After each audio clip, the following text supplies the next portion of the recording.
Red Deer, Alberta, the place to be as it's day 6 of the Canada Winter Games. The ring empty, just about to get underway at Westerner Park. As we welcome you inside the TSN studios, I'm Kayla Graywell. We've got 12 bouts on tap for you in just a moment's time. Bronze, silver, and gold all up for grabs. But first, lots of action taking place earlier today. We've got hockey, speed skating, table tennis also racked up. But let's get to some ringette highlights here. Alberta taking on Manitoba. Fourth period we go. Manitoba trailing by 2. Milica Oravec picks it up in the slot, dances around 2 defenders before she scores. That pulls Manitoba within 1. Later in the frame we go.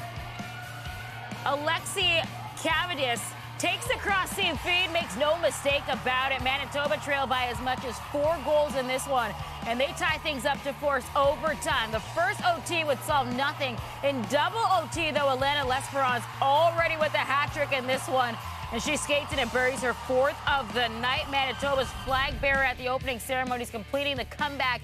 8-7 is your final. Here she is on her strong performance. Well, Lana, congrats on the big comeback win. What are you feeling right now after scoring the winner? Completely on a high. It's so exciting, especially with that big comeback. It's like a dream. Any doubts that when you're down 7-4 in the third period? No, that's I think we like came back is because we never gave up thinking about how we wanted to be here and how we wanted to give it our best. You've been a part of any other game like this in your ringette career? What's the craziest? World, but like this is even better, honestly. Yeah.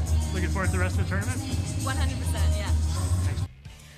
All right, artistic swimming duet, Alberta pair Jamie Cherkovsky and Taya Hoffman performing in front of their home crowd. Alberta has never missed the podium in this event since they began sending teams in 1971. They scored a 76.3 on their technical routine and 80.7 on their free routine on Wednesday. Their total of 157.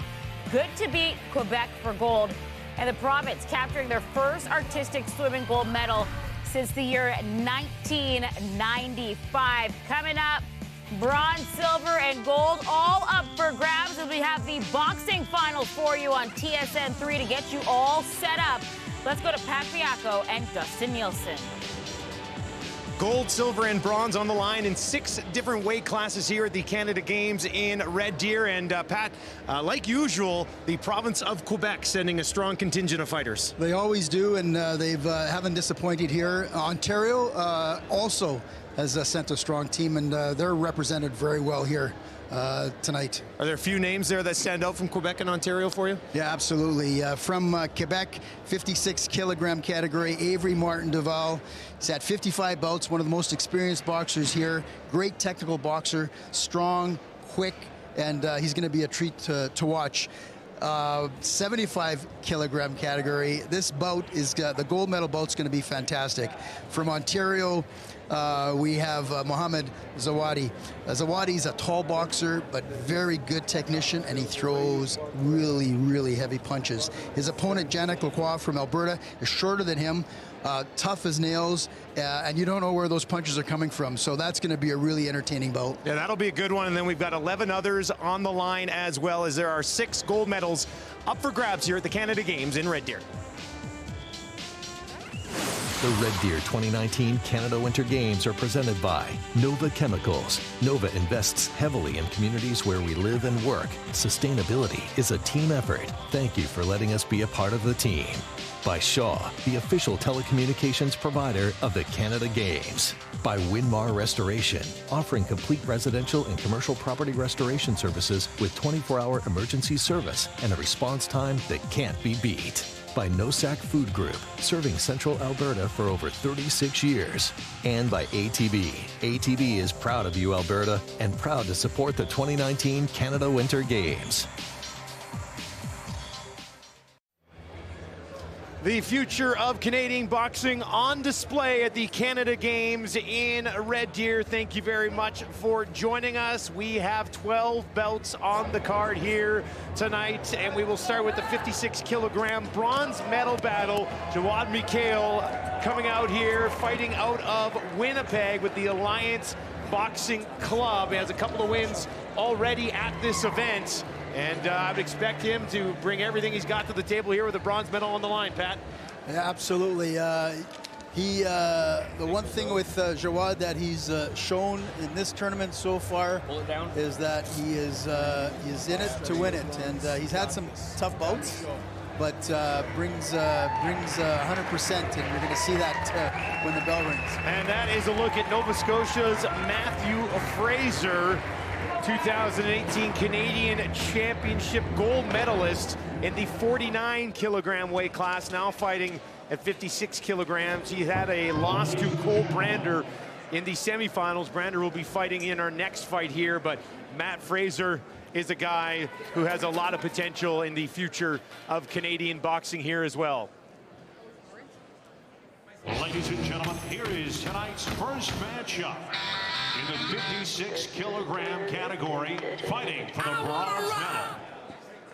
Pour le combat numéro 1 de la soirée dans la catégorie 56 kilos, pour la médaille de bronze.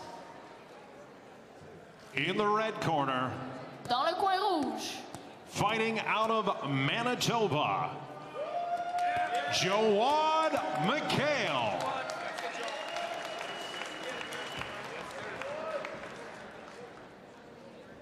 And in the blue corner, dans le coin bleu, fighting out of Nova Scotia, Matthew Fraser.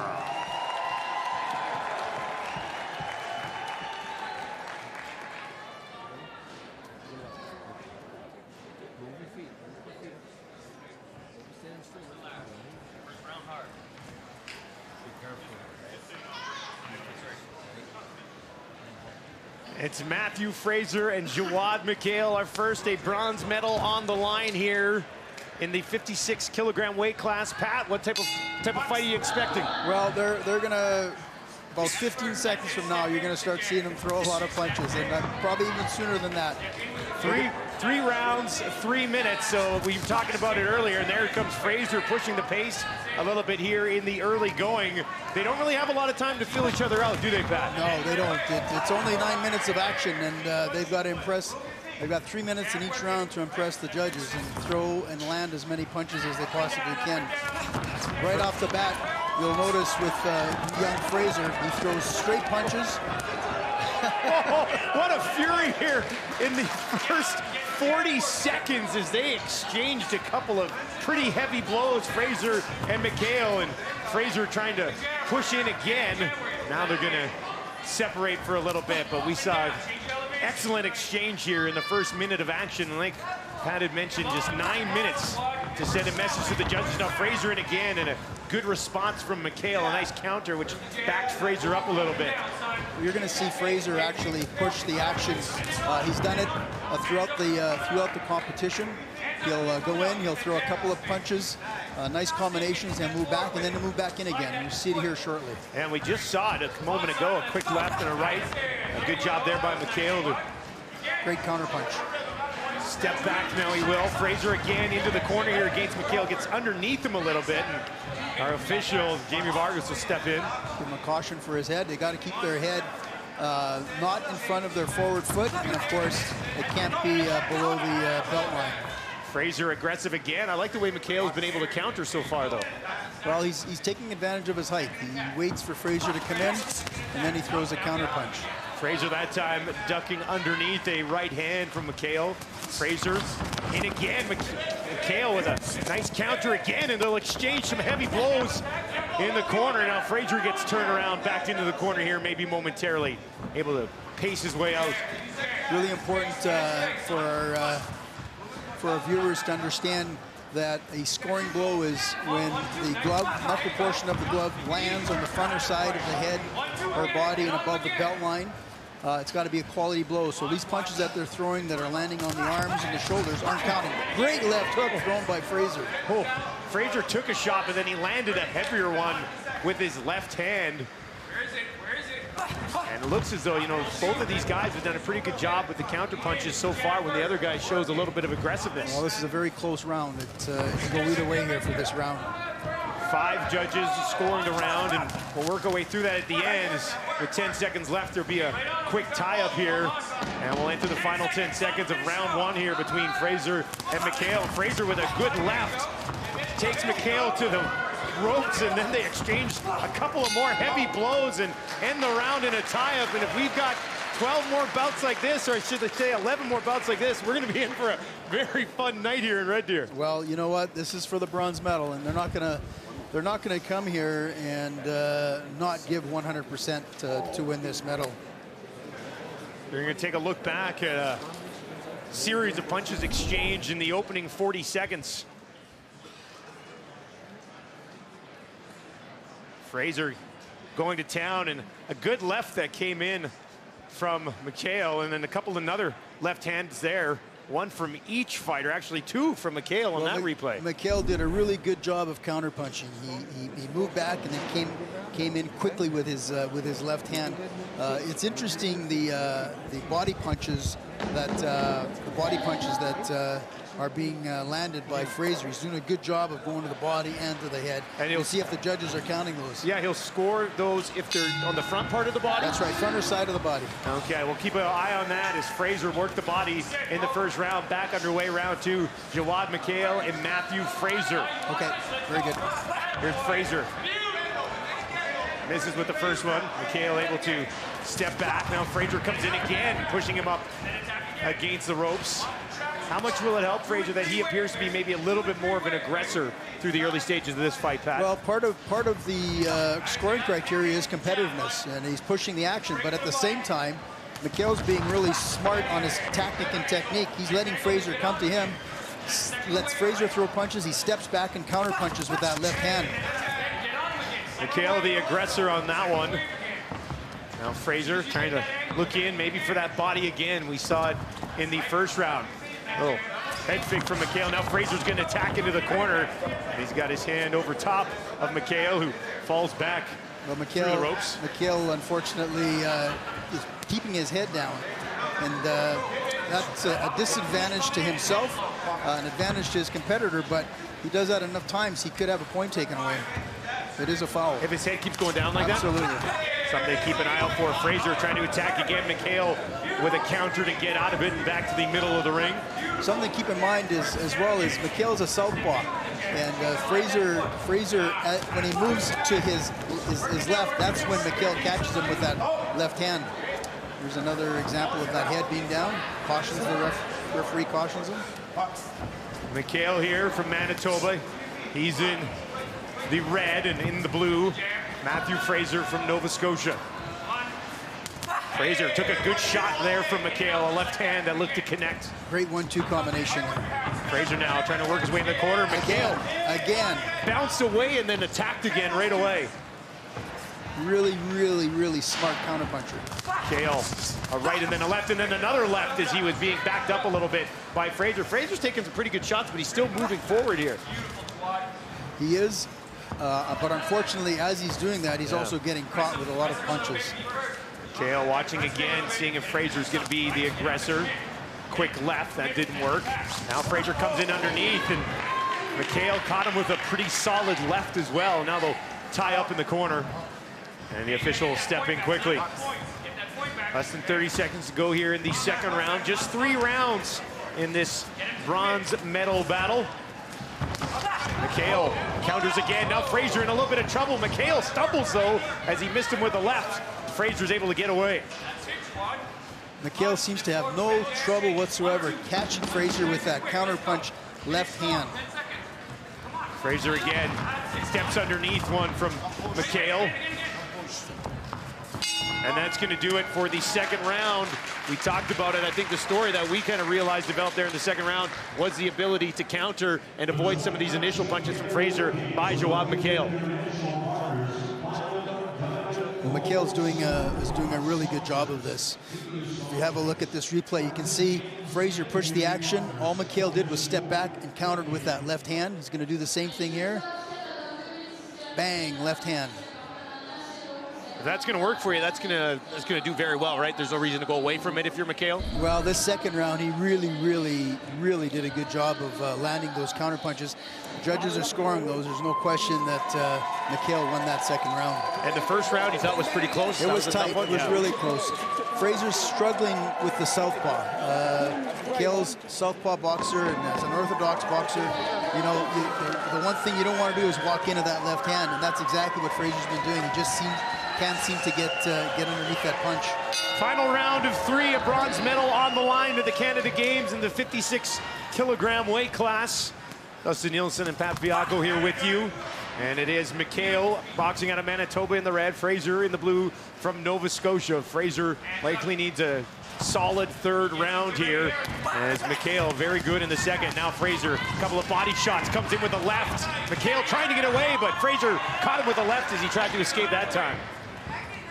Well, he's been told by his corner that, and by the way, he has a very wise corner. Wayne Gordon, former national team member, professional boxer, Olympian, really does a good job of coaching his athletes.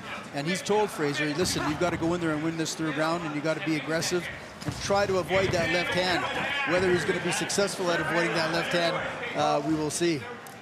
Mikhail will tie him up here. The official will step in and move them back towards the center. Mikhail quickly, Fraser with a left. I'm not sure if that one connected, and they'll be told to break again.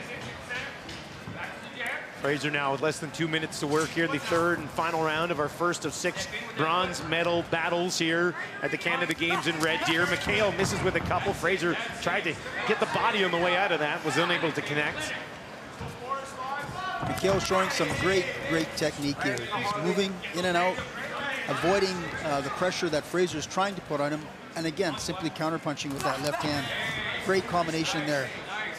Moves forward with the left hand there, followed it up with a right. There's a big right hand, countered by a left from Fraser. Both of them ended up missing.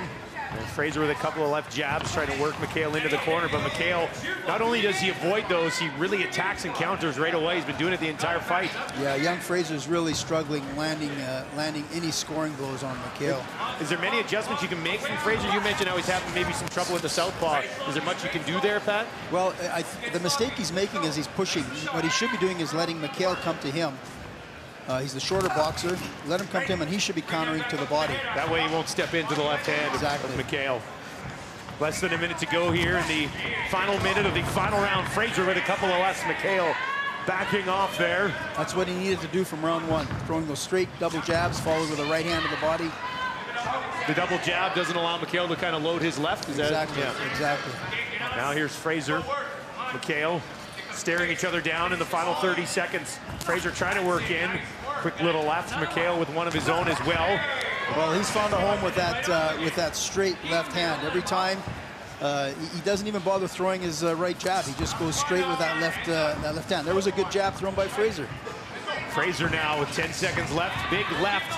Might have just been a glancing blow there off the head of Mikhail. 5 seconds left, and they're going to exchange punches right to the end of our first fight of the night. Mikhail and Fraser giving the crowd here in Red Deer. What a great bout. What a great way to start tonight's bronze and gold medal bouts. Very exciting finish to what was a very good opening bout. We'll see what the judges have here. Mikhail's second round, maybe the biggest difference maker, what we saw in that fight, Pat? Well, he just simply took control. Yeah. He found a home for that left hand, and throughout round 2 and round 3, he just continued to throw it. Fraser certainly tried. He did his best, but simply was beaten by a better boxer tonight. Well, I'm assuming so. I guess we better wait for the decision. We'll see what the decision has been, but you mentioned earlier, most decisions have been head on here so far. It's been perfect. Well-judged event so far here in Red Deer. Let's head inside the ring. The winner of bout 1 on points. Et le gagnant du combat numéro 1 par point. Fighting in the red corner, out of Manitoba, Jawad Mikhail. There is your bronze medalist at the 2019 Canada Games. Jawad Mikhail, by a 5-0 score, picks up the bronze medal. It'll be a 4th place finish for Matthew Fraser. 11 fights still to come here in the boxing finals at the Canada Games in Red Deer. Our first gold medal of boxing here in the Canada Games is up for grabs. Cole Brander of Alberta set to take on Avery Martin Duval out of Quebec, and that is a look at Duval. Only had to win one fight to get here, and it was actually over our bronze medalist. A convincing 5-0 victory, though, there. Tell me a little bit about Avery Martin Duval. I know you were, before we went on the air, you were raving about this kid. Well, he's a real, when you're going to see right off the bat, he's a strong puncher, great technician, real smart in the ring, but he's got a bit more experience than Cole Brander does. I had a chance to see Avery Martin Duval actually in Denver at the Youth Continental Championships this past year. Won a bronze there, did very, very well, and he gained a tremendous amount of experience. Cole Brander, on the other hand, he also has some international experience. This past year, he was in, and I happened to be there as well, at the Buxton Cup in Dublin, Ireland, where he won a silver medal. This is going to be a very interesting bout. Ladies and gentlemen, our second bout of the evening in the 56-kilogram category. Fighting tonight for the gold medal. Pour notre deuxième combat de la soirée, dans la catégorie 56 kilos, combattant pour la médaille d'or. Fighting out of the red corner. Dans le coin rouge. From Quebec, Avery Martin Duval.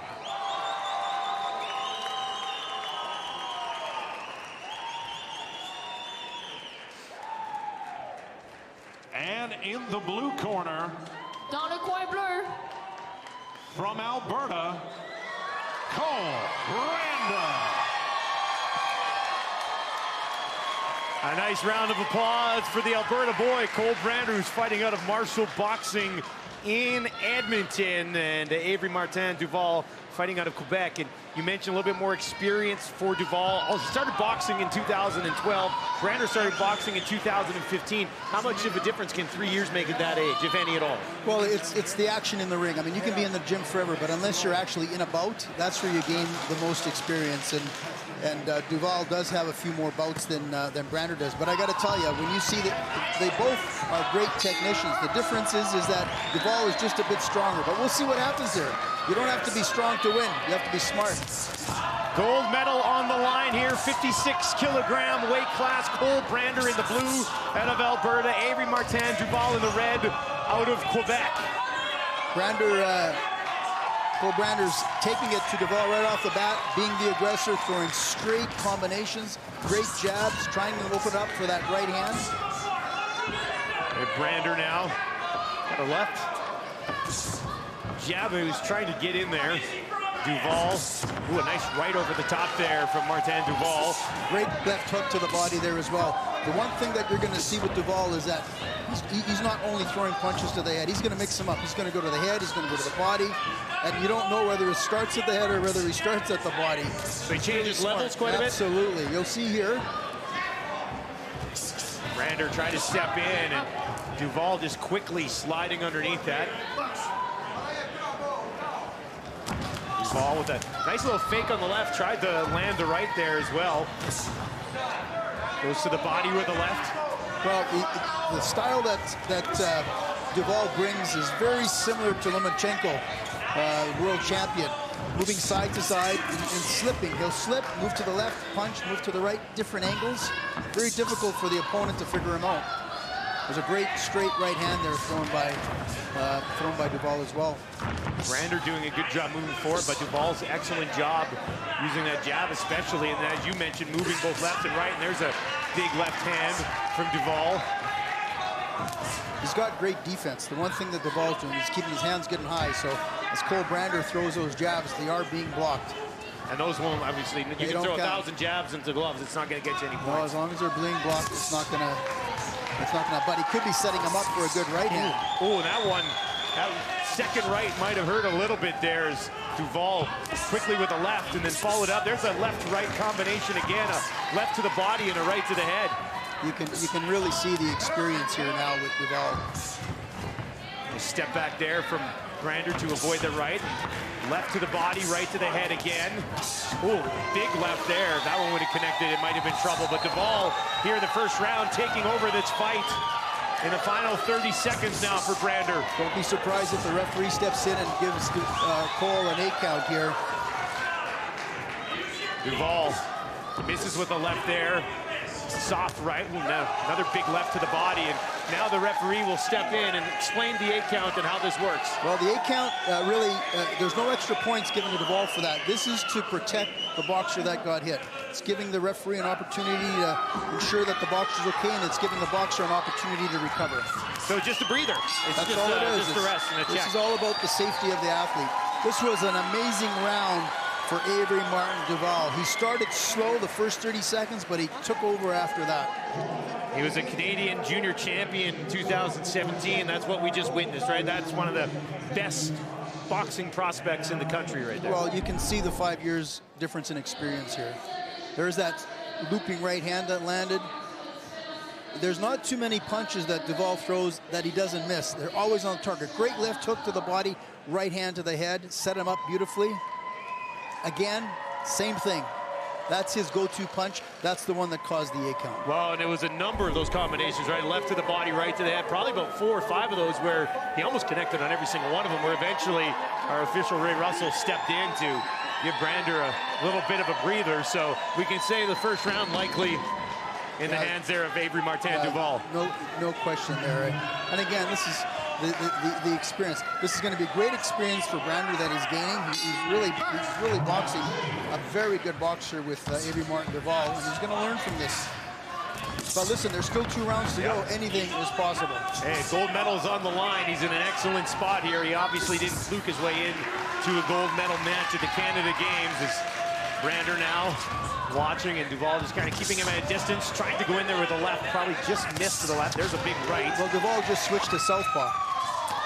Oh, and a big left there. There it is. As he caught Brander, and they're going to give him an 8 count. Brander looked like he was okay there, but... Well, you know what? They always look like they're okay, but the referee is closest to the action, and again, we're here to protect the athlete from getting hurt. Duvall, a couple more body shots, then a left. Brander trying to answer back, but Duvall pushing ahead. And now they'll step in and break it up.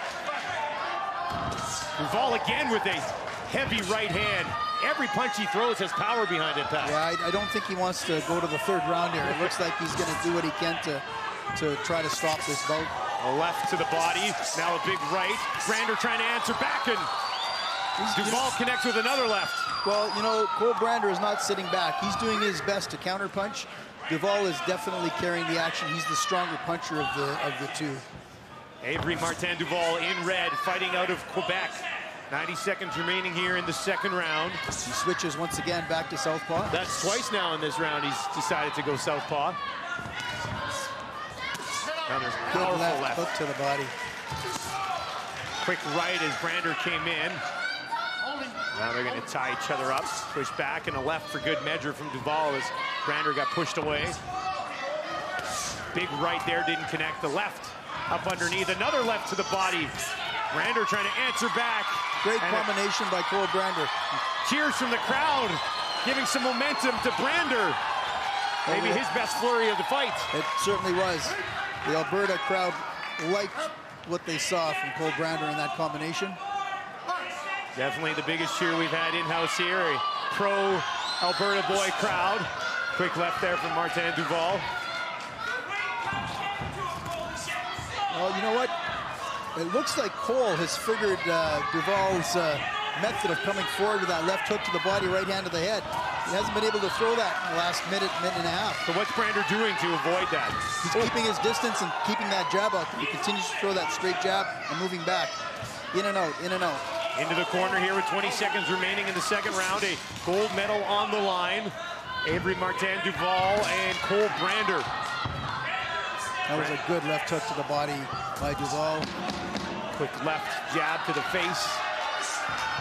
Lunging left there, that didn't connect. Brander moving forward here at the end of the round, takes a left hand there from Duvall. They'll tap gloves and get set for round number 3. Well, this was a really, again, an impressive round by Duval. However, that last minute, Brander did an amazing job. Cole Brander did an amazing job of avoiding that left hook to the body, throwing that jab.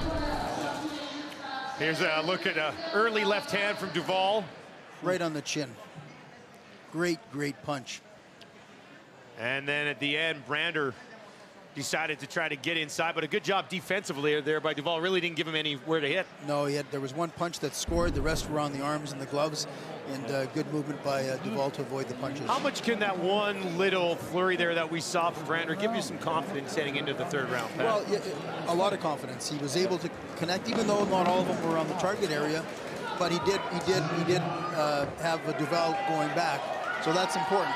I think this next round here, get ready for a lot of punches to be thrown here.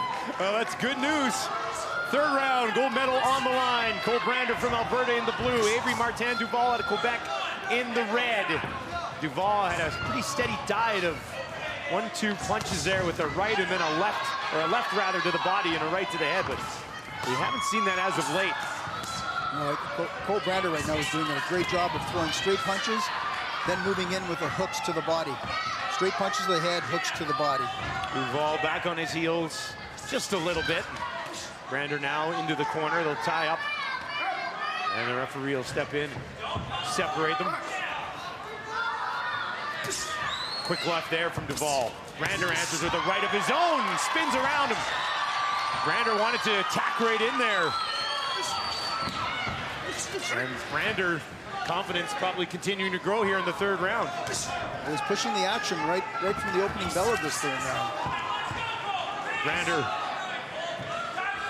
stalking into the corner here. A right hand misses. As sidestepping it was Martin Duval. Well, this is where conditioning now starts to make a difference in about who's in better shape of the two. Who's going to be able to finish the third round the way they started the first round. Right now, it looks like Cole Brander right now is in better shape. Quick left there from Duval as Brander tried to step inside. Brander, though, continuing to push the pace here as we enter the final half of round number 3. They're on the ropes right now. And now they'll be separated with 80 seconds remaining.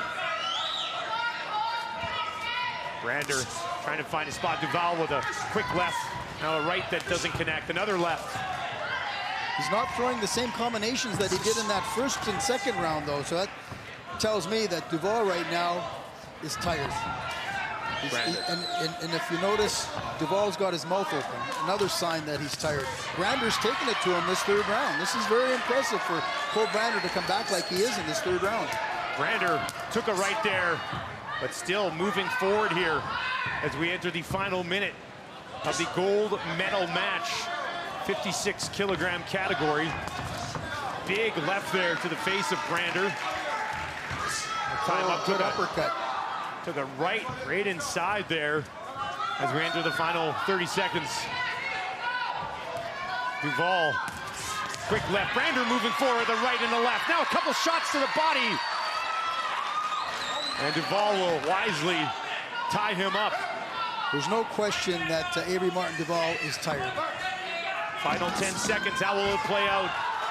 Brander steps in, a left and a right misses. A big left connects there from Duval, and he steps away from it. Brander will go right back up in a quick hug at the end of what was a very entertaining gold medal bout at 56 kilograms.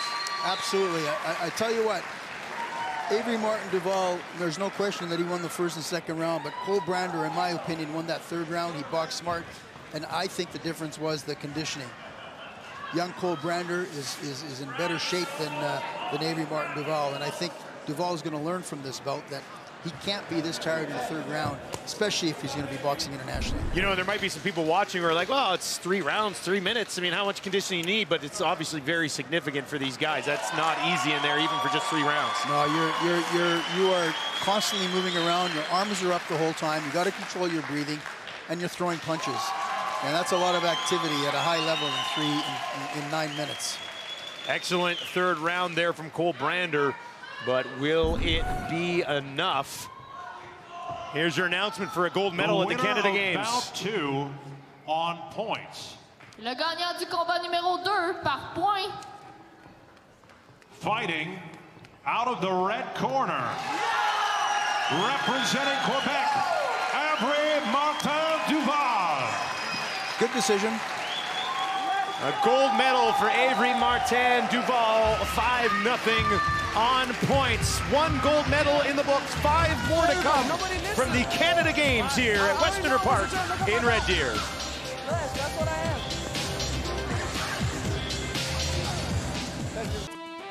The Red Deer 2019 Canada Winter Games are presented by Melcor, building the communities where people live, work, shop, and play since 1923. By Columbia, we love keeping you warm. By Santec, architects, engineers, scientists, and project managers who design with community in mind. By the Canadian Olympic Foundation, a proud national partner of the Canada Games, supporting our athletes today builds the champions of tomorrow. And by Tech, Canada's largest diversified resource company and the exclusive medal supplier for the Canada Games. Back to the Canada Games in Red Deer, everyone. Dustin Nielsen and Pat Fiacco with you here at Westerner Park. Congratulations to Jawad McHale and Avery Martin Duval, who were bronze and gold respectively in the 56-kilogram category. We now move ahead to the bronze medal battle in the 60-kilogram category. Kyle Oliver there in red, fighting out of the Lethbridge Boxing Club down in Lethbridge. Canadian Nationals gold medalist in 2017 and a 2-time provincial gold champion in 2017 and 18. So this kid's won some fights, Pat. He has. He's had 27 bouts coming into this tournament, and a real good technical boxer. And this is also going to be an interesting bout. This should be a good one as well. Absolutely. I don't think we're going to have a bad one here tonight with the way these kids are being aggressive and throwing punches. And there is a look at the man in blue. That's Lucas Crossan out of Ontario, fights out of the Ottawa's Beaver Boxing Club. Started boxing in 2014, was first place at the 2019 Golden Gloves and a junior silver medalist at the 2018 Canadian Championships.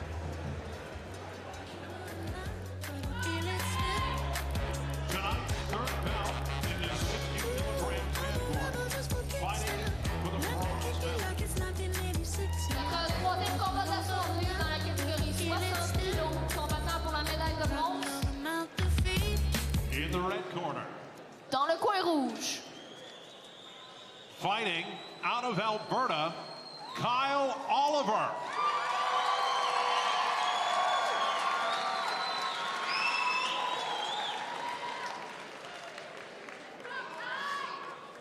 And in the blue corner, Dans le coin bleu.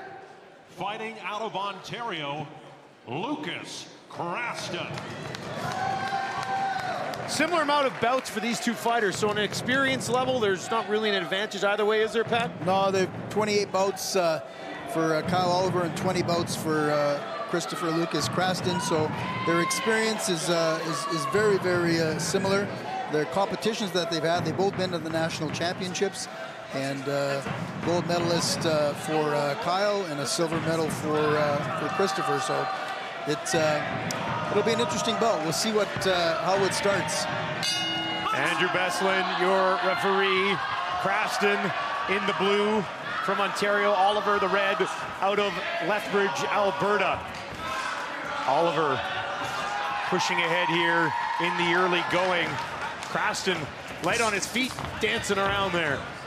Well, they both, as far as tactic and technique goes, they both are great technical boxers. Hands up are good and high. Good footwork, throwing good jabs, right hands. Oliver's head gets in a little bit low. Tell him to keep his head up. Referee gives him a caution, absolutely. How many cautions, how many times can you be warned about that? It's up, well, first of all, it's the discretion of the referee in regards to what type of foul it is. If it's a soft foul or a hard foul, minor, major. The head down as far as it was isn't really a major foul. It's when the heads are close together at the top that becomes a bit of an issue. You're allowed 3 warnings, and then you're disqualified, but you can get as many cautions as you want. Quick adjustment there for Craston. As far as our referees go here, they have to be level 3. Is that what you were telling me That's earlier? right. They have to be national level officials. So they start with the level 1, which is at the local level, level 2 at the provincial level, and then level 3 and level 4 to be national officials. And that's what all of our officials here at this tournament are level 4 officials. And 2 fighters here exchanging punches in the center of the ring. Oliver moving that head around a little bit, trying to find an opening. Quick right there as they came apart. Both these boxers have very, very similar styles. They're stand-up boxers, not a lot of body shots. Most of the punches are going to the head. Oliver, a couple of combos there, following through with the right. Quick left there on a counter, and now a right hand as well, but Craston's hands are up in front of his face. No damage done there. The double jab is always a great combination to throw because it sets up that right hand. Just because that second jab's coming, it kind of throws the opponent off. It opens it up. It opens it up. No pushing, Luke. Craston moving forward, a big right hand there after the jab with the left. Oliver able to open up some space for himself. Great pace to this first round. Both boxers throwing a lot of combinations. There's 15 seconds left, you're right. It's been a first round that's flown by, and a couple of big blows exchanged here near the end of it. Oliver steps back and avoids a left hand there from Craston. Craston with a couple of rights, and then spinning around there and countering was Oliver. They'll tie up at the end of the opening round and separated one last time. You're right, though, very similar boxers. I mean, you're watching them right now, and if they weren't wearing red and blue, you might not be able to tell them apart. No, the styles are very, very similar. Pretty even first round, I think, between Kyle Oliver and Lucas Craston. Very even first round. The last part of that round, though, it looked to me like Craston started taking over, dominating a bit more. He had cleaner punches landing on the scoring target. No shortage of punches, though, in the opening round of this fight. Very similar to the first two that we've seen. There's a bronze medal on the line. Here's some work from Oliver in that first round. There's that double left jab, and that right hand made it through as a result. As Craston's backing off, though, that right hand's not really going to get there some of the times, right? Well, as long as it lands on the target area, It'll count. It counts. It's a point, absolutely. Pretty good effort from both of our fighters here in the bronze medal battle, 60-kilogram weight category. Kyle Oliver fired up for round number 2. That's Kyle Oliver in the red from Alberta out of Lethbridge, and from the Beaver Boxing Club in Ottawa, Lucas Craston in the blue. Oliver comes out, moving forward here. Took a right hand from Craston. Now throws a right hand, does Oliver. Oliver has him tied up, trying to throw some rights as they come together. And now they'll separate, with Craston backing in towards the corner. Oliver not really able to land anything significant just yet. Craston has a very tight defense. He's keeping his hands good and high, his elbows close to the body, which really isn't allowing Oliver to score. He's throwing punches, but they're landing on the arm. Now a big right hand, followed by a left there on the counter from Oliver. A left right to the face from Craston. And he's finding a little bit of an opening. Oh, and there's a right as well. But Oliver wanted to come right back to the body. Double jab right hand, opened it up again. What they have to do after they throw that double jab right hand, follow it up with a left hook either to the head or the body. So you're looking at a 4-punch combo, basically? Okay. Absolutely. Now, officials separate them. A couple of lefts exchanged there. Right to the body from Craston. Craston connecting on a few of these as Oliver moves forward. Yeah, he's certainly throwing the cleaner punches. They're getting through, and a bit more power in his punches than in Kyle Oliver's. There's a left from Craston as they step away from each other. Craston now left and a right.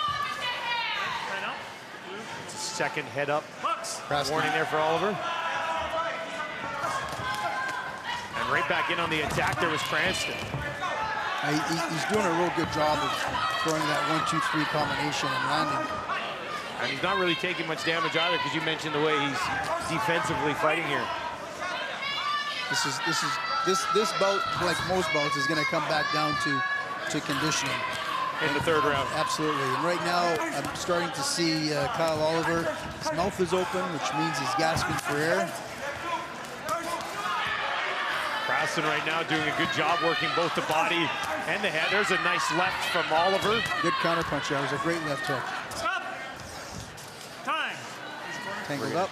Have a time as they're tangle up, and I think they're going to work on Craston's headgear again. His headgear, once again, is loose. Popped loose a couple of times. Once in the first round, once here in the second. And they get right back at it. No hesitation there as they both come out swinging. Only a couple of seconds left in the round, so they're going to give it all. And that they did.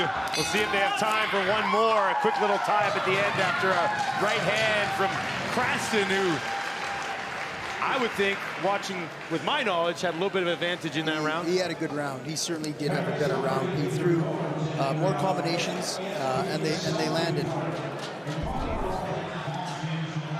Here's Craston. There's that double jab right hand. And he followed it with a left hook. That's what you're talking about, yeah. Good right hand to the body there. Left hand to the head. I will say this, Oliver did not back off at all, even as he was taking some of these shots. No. And you know, when the timekeeper signs that there's 10 seconds left in the round, that's when they really go at it, because they want to impress the judges.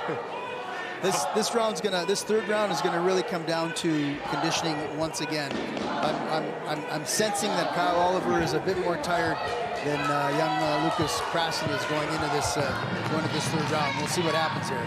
Third round with a bronze medal on the line. Dustin Nielsen and Pat Fiacco with you here in Red Deer. Who will come away with the bronze? We're about to find out. Oliver in the red, fighting for Alberta. Craston in the blue from Ontario, underway here in round 3. Great left hook thrown there by Craston, and a good combination. 1-2-3 once again. Left hand, right hand, left hook. He's finding a way to get those in pretty consistently.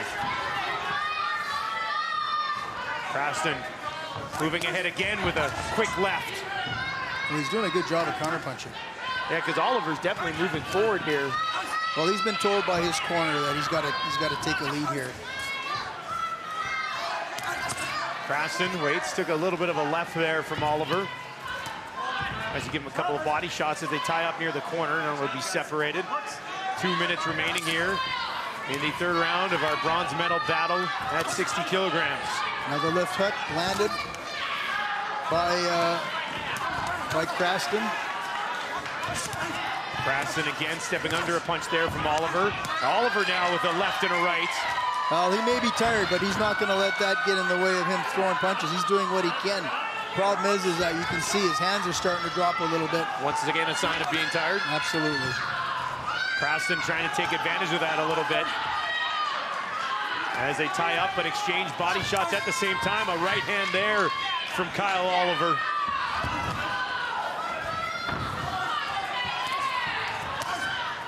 Oliver looking at the official there momentarily. Now he comes in with a right and a left, but Craston, still a lot of jump in his step, I think you can tell right now for Craston in blue. Yeah, Oliver is a bit flat-footed.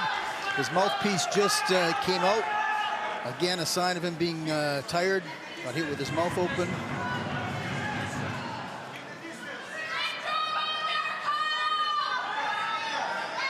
A little bit of a trickle of blood coming from the nose there of Craston. Well, they both got nosebleeds, so that's going to happen when they get punched in the nose. Battle here in the center of the ring as we enter the final minute of the bronze medal bout at the Canada Games for the 60 kilogram weight class, and a couple of pretty heavy blows being exchanged here as we work our way down. The head of Oliver once again sunk down there. Big left from Craston. You know what? Craston is catching Kyle Oliver. Anytime he throws that one left hand, right cross, left hook combination, it's landing. And that's the damage to the nose. Another left there. Following it up with a left and then a right. Both of those blocked well by Oliver. Craston again with the head of Oliver down. 20 seconds remaining in this match. Craston possibly just moments away from a bronze medal at the Canada Games, and a big left there, right on the chops of Oliver. Tries to tie him up. Well, they're both getting a bit tired now, as you can see. Oliver thrown into the corner. Craston swinging away. Oliver looking for one last punch to end it. And they will end this fight swinging with everything they have. And that will do it for the final and third round at 60 kilograms. And I don't know, maybe it's just me, but these fights are getting better and better. Well, you know what? These are 17 and 18-year-old young men that are probably boxing on the biggest stage of their career to date. And they know that this is being televised. They've got friends and family back home watching, and they don't want to disappoint.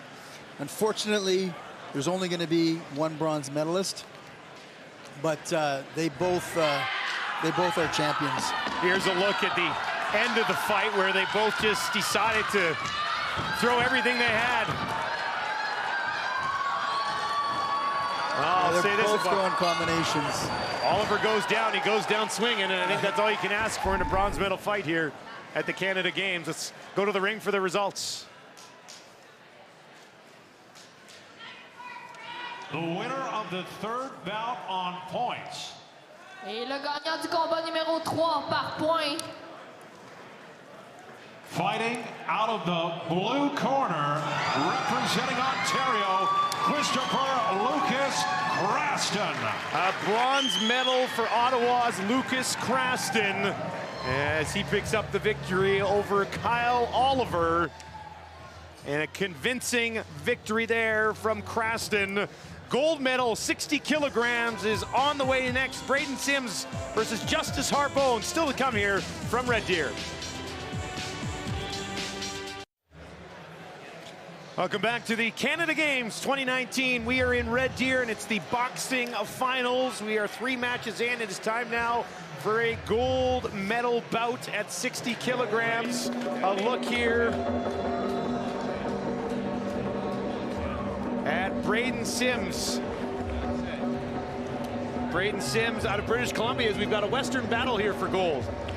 We do. We got British Columbia versus Manitoba in the 60 kilogram weight category. And again, we're going to see another very, very good bout. Both boxers technically sound. This is going to be a competitive bout. Big for Western Canada, have 2 boxers in the 60 kilogram finalist. A look there at Manitoba's Justice Harbone, fighting with the Eastman Boxing Club. His coach, Kirk Fleming, 2018 Canadian Championships youth bronze medalist as well. So he's got a lot of experience under his belt. Let's head inside the ring. Our 4th contest in the 60 kilogram category. Fighting for the gold medal. Pour notre 4e combat de la soirée dans la catégorie 60 kilos, combattant pour la médaille d'or. In the red corner. Dans le coin rouge. Fighting out of British Columbia, Braden Sims.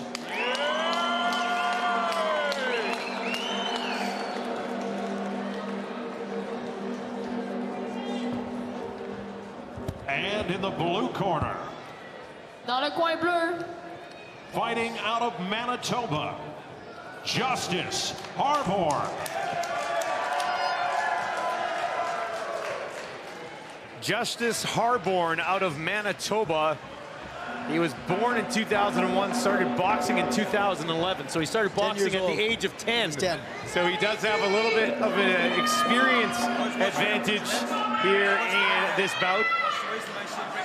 Boxing at the age of 10 years old. So he's got a lot of experience, coming in with a referee stoppage victory over Kyle Oliver in 2 rounds.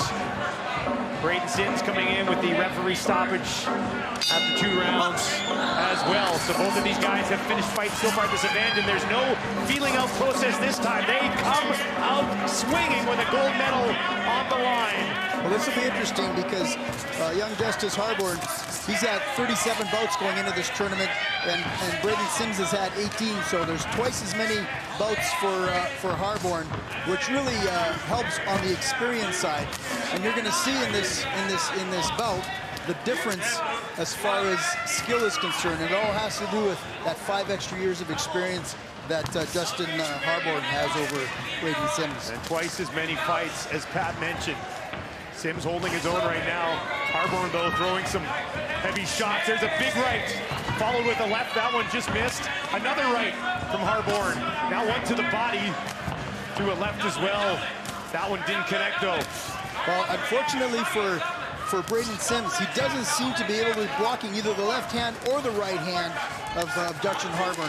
He's finding a home every time he throws those punches, and that's going to take its toll on young Braden Sims. Again, a great right hand, good combination.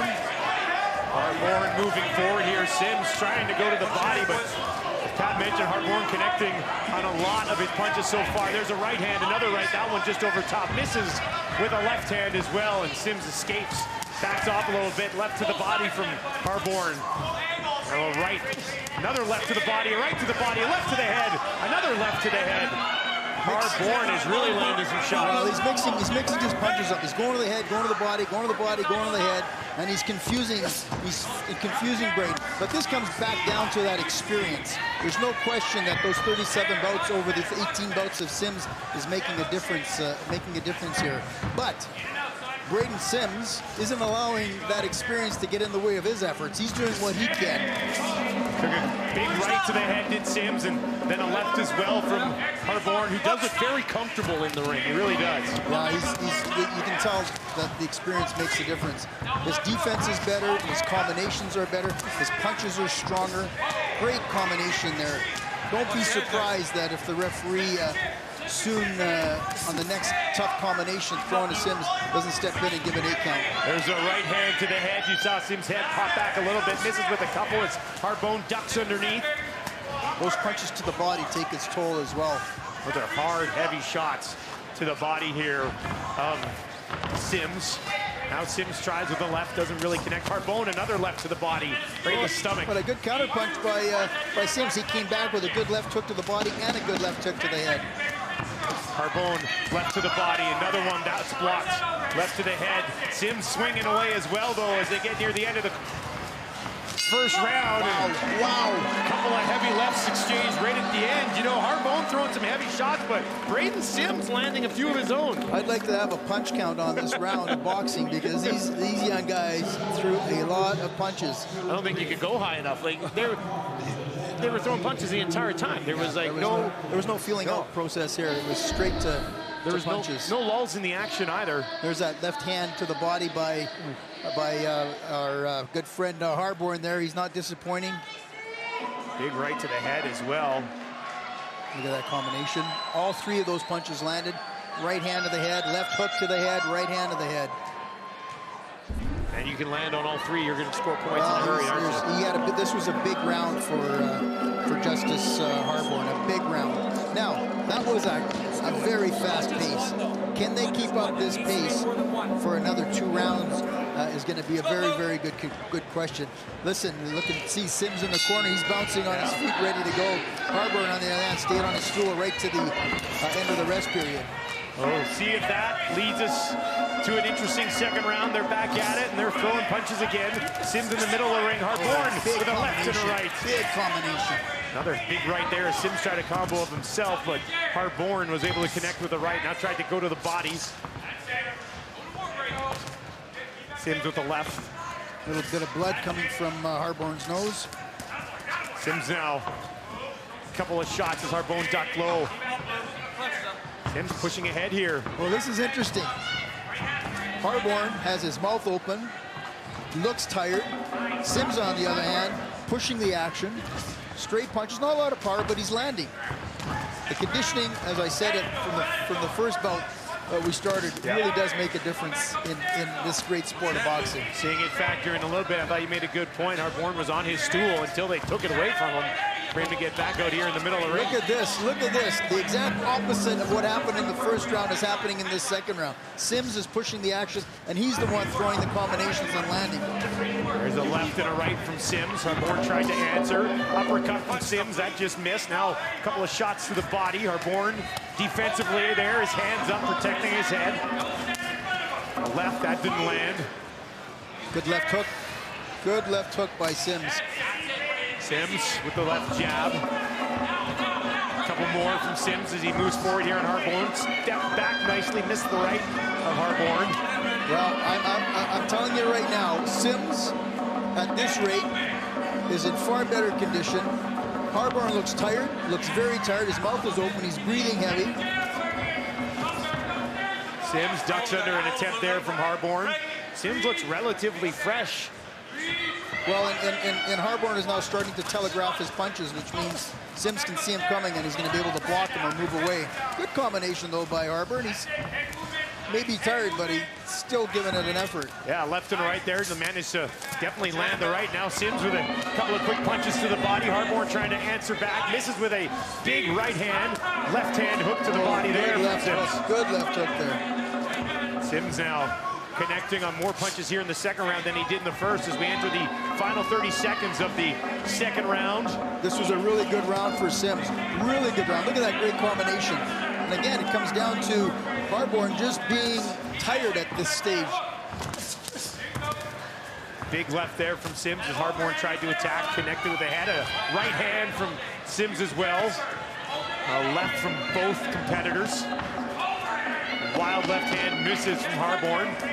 Sims, a couple of left jabs and a right hand in there as well.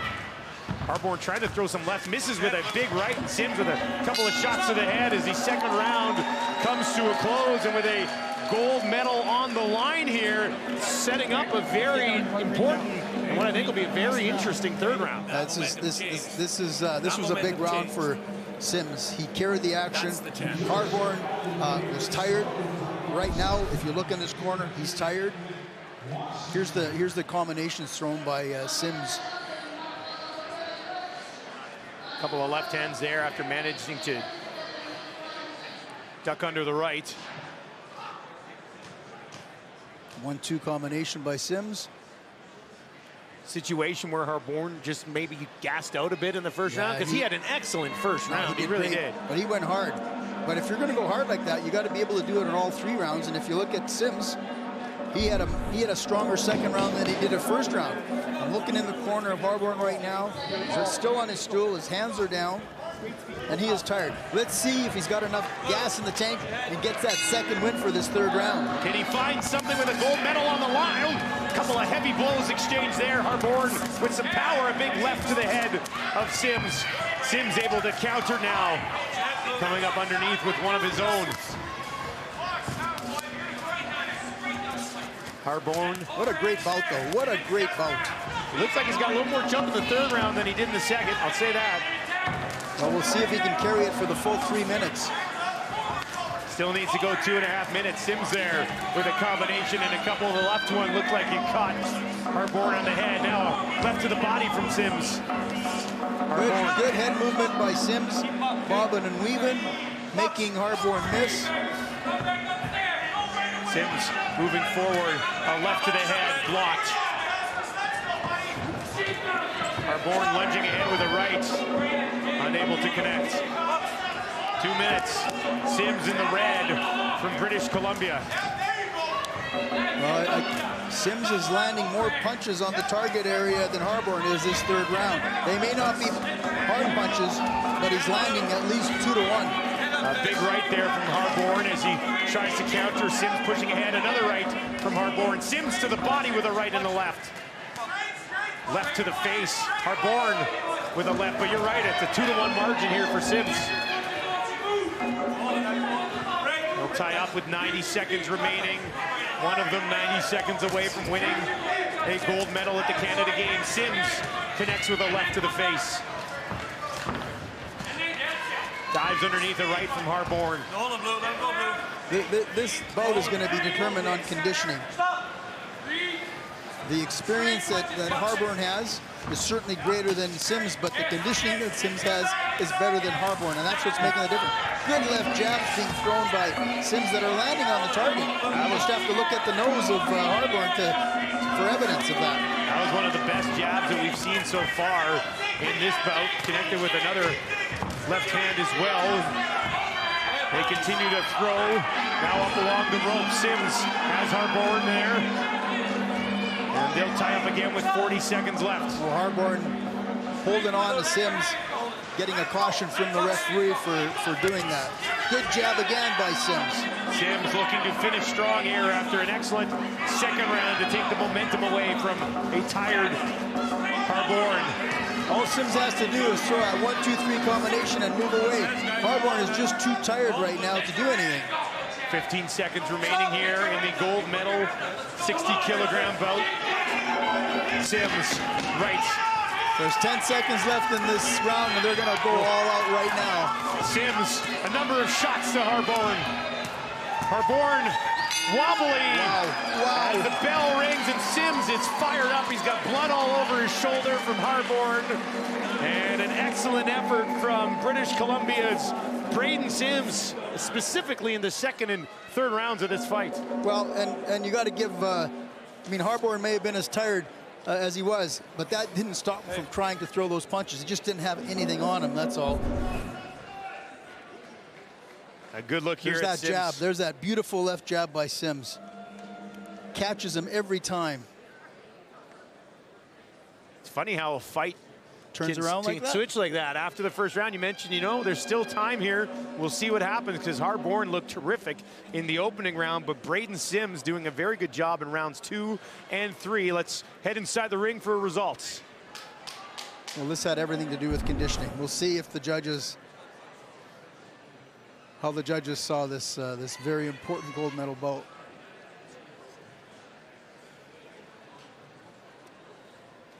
You have to be pretty happy. I mean, if you're the coach of both of these guys, you've got to be really happy with what they managed to bring to the table here with a gold medal on the line. You mentioned one of the biggest stages of their career so far. I think they both have to be pretty proud with what they did.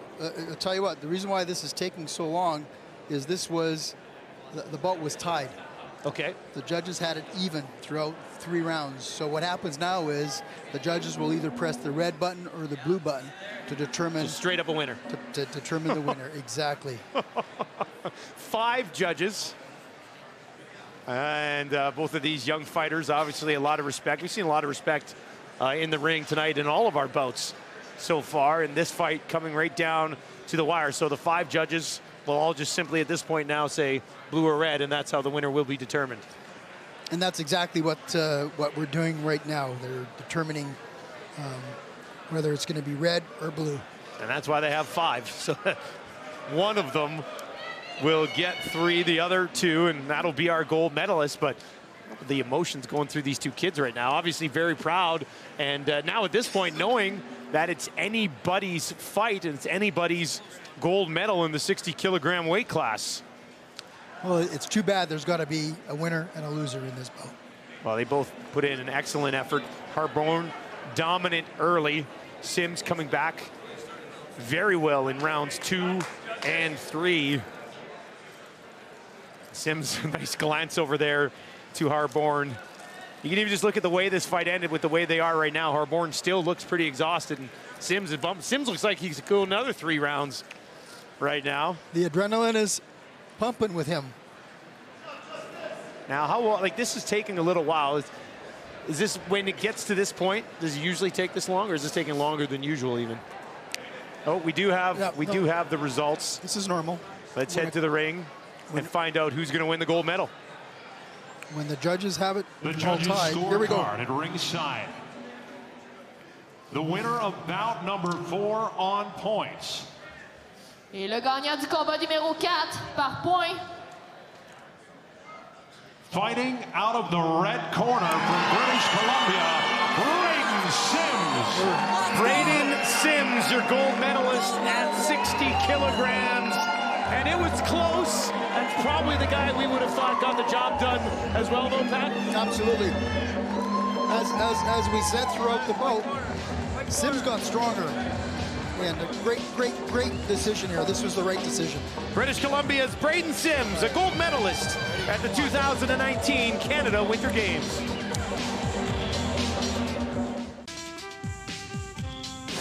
The Red Deer 2019 Canada Winter Games are presented by Nova Chemicals, developing and manufacturing chemicals and plastic resins that make everyday life safer, healthier, and easier. By Hotels Red Deer, working as one to create a better destination experience. By IFR Workwear, family is your priority, your workwear is ours. By On the Run, proud sponsor of the Canada Winter Games, On the Run, making the most of every stop. And by Travel Alberta, wander within reach this winter.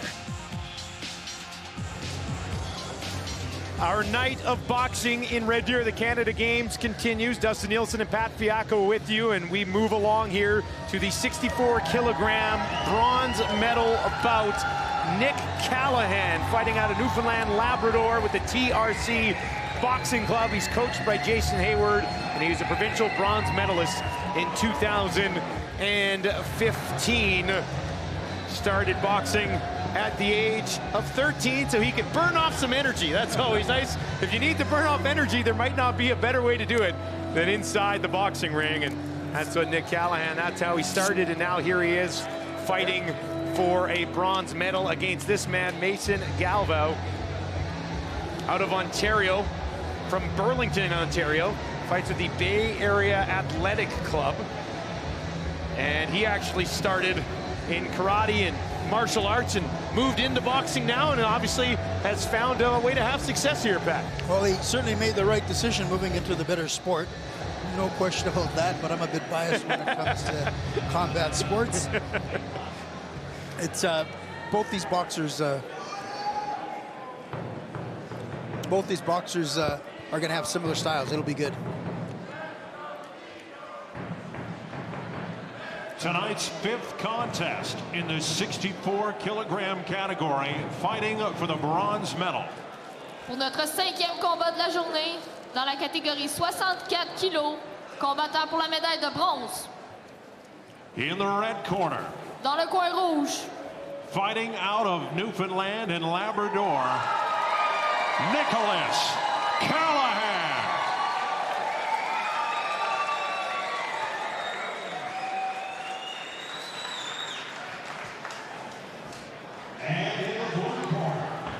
dans le coin bleu, Fighting out of Ontario, Mason Galvao.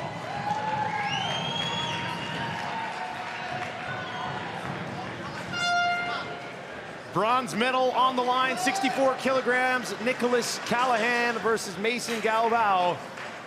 And like you said, Pat, very similar styles, so we're expecting a pretty aggressive fight between these two guys. Well, these are both straight-up stand-up boxers. You're not going to see a lot of movement from them. They throw straight punches.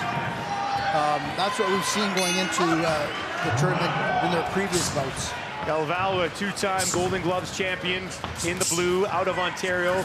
Callahan from Newfoundland and Labrador in the red. Galvao stalking forward, backs off there quickly. Now a couple of right hands. Both of them have lost once here at this event, but also have victories under their belts. Callahan moving in, and gauging a range right now, aren't they here, Pat? Like we said, there's not a whole lot of time for them to fill each other up, maybe 15 seconds, and then they start throwing punches. They faced in the opening day of matches, and Galvao beat Callahan on points 5-0, so a chance here for Callahan to get some revenge. This is exactly what this is. Galvao right now has the reach on pardon me, on Galvao. We'll see what if there's going to be a difference here in this result from their first match. Callahan trying to move forward. Galvao ties him up with the left arm, and Ed Blanchard will step in and separate them. How much can you learn from that earlier bout you can take into this one if you're Callahan or you're a Galveo at that Well, point? they would have watched the video of that first bout leading into this match here, and you can tell already. I mean, I can tell from what I saw the first bout. Galveo is being very smart. If you notice, he moves back, throws that jab, gets in, gets out. He doesn't stick in there to exchange punches with Callahan. I think Callahan throws the stronger punches, and that's why. So Galveo being very smart here, throwing the jab, moving away, 1-2 combination, moving away, side to side, making it very difficult for him to be a target. Callahan has had a hard time getting on the inside just yet with that big jab of Galveo, keeping him to the outside. Galveo, quick jab there with the left. Callahan gets inside now, but Galveo counters quickly with a right and a left. It's a good round for Galveo right now. Moving forward here, Callahan, you can tell he's trying to figure out how to get in there, but Galveo, every time he does, that quick, long left arm comes out and keeps him away. Well, the mistake that, for me anyways, the mistake Galveo's making right now is look at how he's holding that left hand down by holding it the down. side. Absolutely, those hands got to be up. Throws a hard right hand. Callahan watching on. Final 10 seconds of the opening round. Callahan learning from his first bout here against Galveo, and a couple of punches exchanged right at the end, but probably the fewest punches we've seen so far in a round here on our medal night in the boxing finals. They're being very careful. They're being very, and that's what happens. I mean, they box each other before. Yeah. They've learned from each other. Right now, though, Galveo is boxing a really smart bout, keeping his distance, throwing the jabs, straight punches, and not allowing Callahan to even get close to him. There's a nice example of it with that left. This is maybe the one time that Callahan was able to get a little bit inside. But not effective, not effective at all. There's that jab again, 1-2 combination, going down to the body. What he basically does here is he doesn't allow himself to get into any trouble, right? No. That's basically what he's doing. And right now, Jason Hayward, the coach of Callahan, is telling him, listen, don't sit back and wait. You're going to have to push the action. We'll see what he does here. I think he's going to come out throwing a lot of punches. Galveo, Mason Galveo in the blue from Ontario. Nicholas Callahan in the red from Newfoundland and Labrador. Bronze medal on the line here. Good double jab right hand thrown by the boxer from Newfoundland, Nicholas Callahan. Comes inside there. Galveo connects on the left. Galveo moving forward now. He still has that left hand hanging at his side. Now he's got it up, trying to slide in there. Callahan moving away from the jab of Galveo. Callahan's really struggling trying to get in tight with Galveo. Galveo again is being smart, getting that jab, keeping his distance, moving back side to side. As soon as he sees Callahan making a move, he moves back. Callahan with a stumble there. Yeah, he slipped. For Callahan, as soon as Galveo throws that jab, is that when you need to kind of, when you try to get inside that jab, I guess? Well, he's got to time it. He's got to try to get closer and then catch that left jab when it comes in with his right hand and move in quicker. But he's really struggling with it. Galveo's got him pinned up against the ropes here now. They'll be separated with just over 90 seconds remaining in round 2 of this bronze medal fight. Callahan. A jab of Galveo to the head, to the body. Not allowing Callahan to really get anything going here. There's a right, but... Well, he has caught Callahan has caught Galveo with a couple of punches because there's a little bit of blood coming from the nose of Galveo. So he's making him count. Looks like it.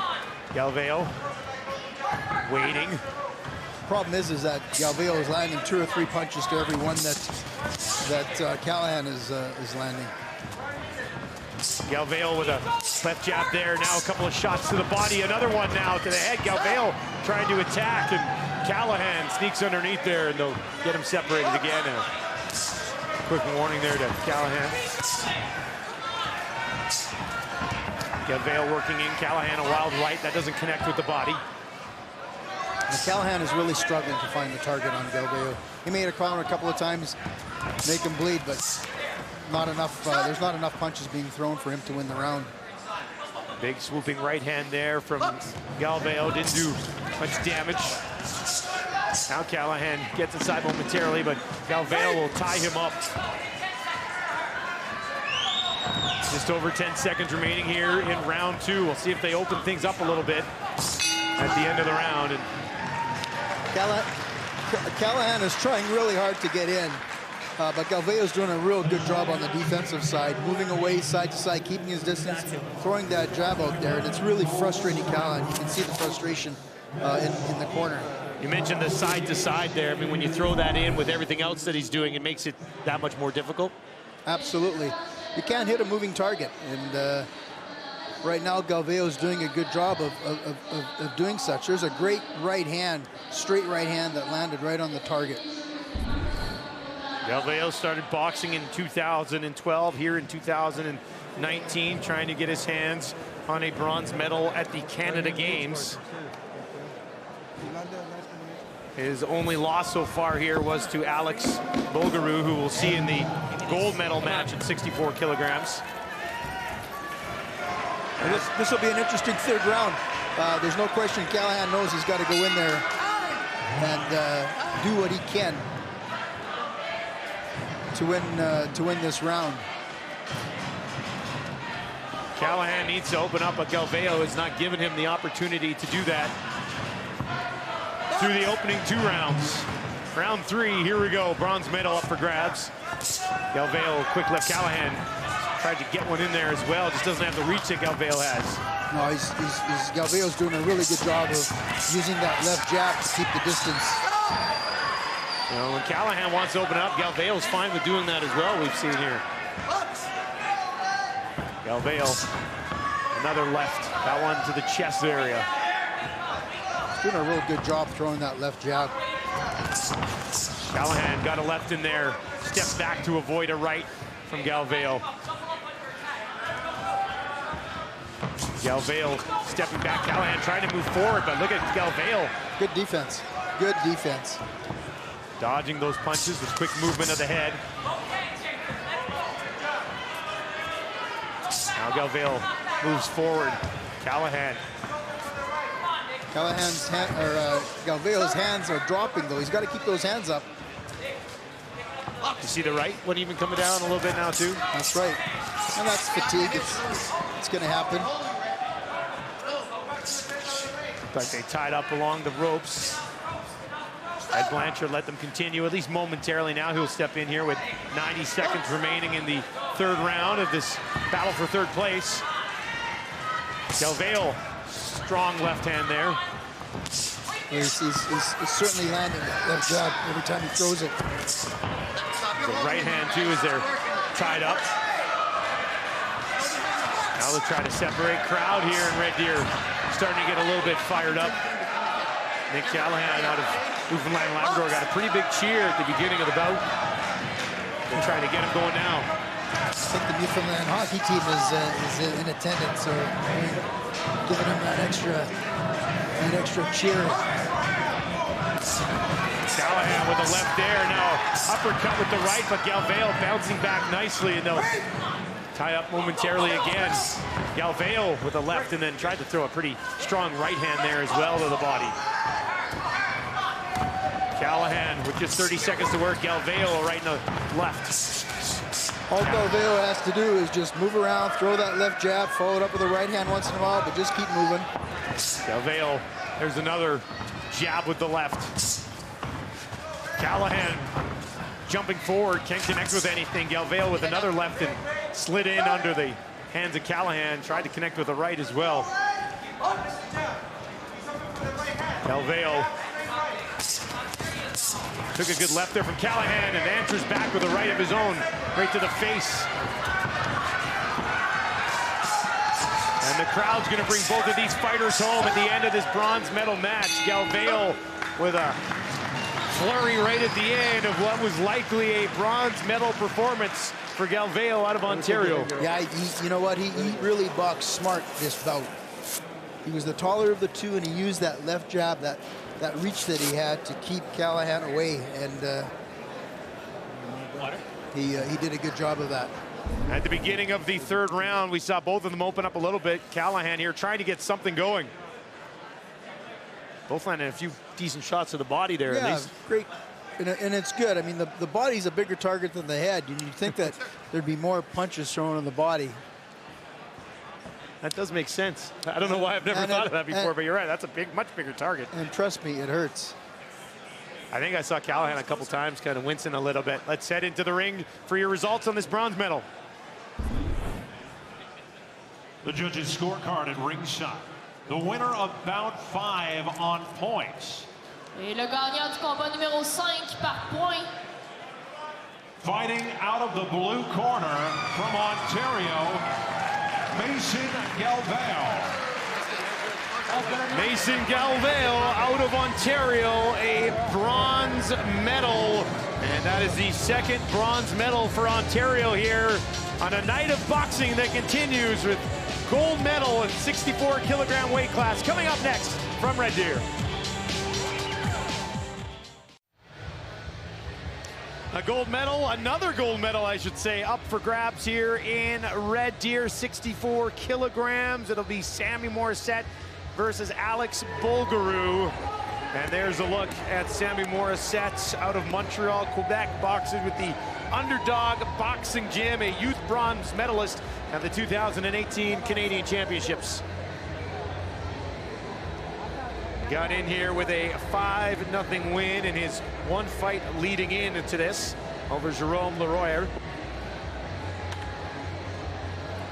2018, as I mentioned, Canadian champion, youth bronze medalist with the Underdog Boxing Gym. Not going to be really a big experience advantage here in this gold medal bout, is there? No, and he's going to be tested in this bout more than he was in that first bout. Alex Bulgaroo out of Nova Scotia. Warriors boxing, coached by Wayne Gordon. Started boxing when he was 12 years old and got into this with a 4-1 win in the semifinals over our bronze medalist, Galvao. And we just saw Galvao can certainly box. Tonight's sixth contest in the 64-kilogram category, fighting for the gold medal. Pour notre 6e combat de la soirée dans la catégorie 64 kilos, combattant pour la médaille d'or. In the red corner. Dans le coin rouge. Fighting out of Quebec, Sammy Morissette.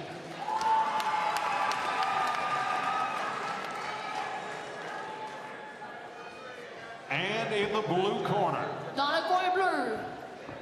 Fighting out of Nova Scotia, Alex Bulgaroo.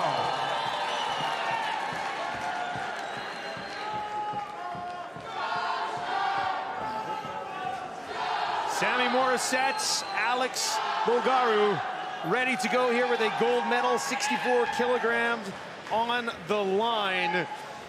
Bulgaroo, 2018 Canadian Championship junior bronze medalist. So once again, both these guys, I mean, obviously on the radar for Boxing Canada, moving forward towards some Olympic Games in their future. Absolutely. Actually, all of the boxers so far have a great opportunity to advance at the elite level and make our national team. They're young. You know, these are kids. They're 17, 18 years old, so they still got a number of years before them to improve. This bout here is going to be interesting. Morissette's a southpaw, Bulgaroo is an orthodox, but Morissette is a banger. He comes in and he throws big bombs. We'll see if the taller boxer, which of course is Bulgaroo, can hold off that pressure. Morissette trying to get some early left hands to the body. Bulgaroo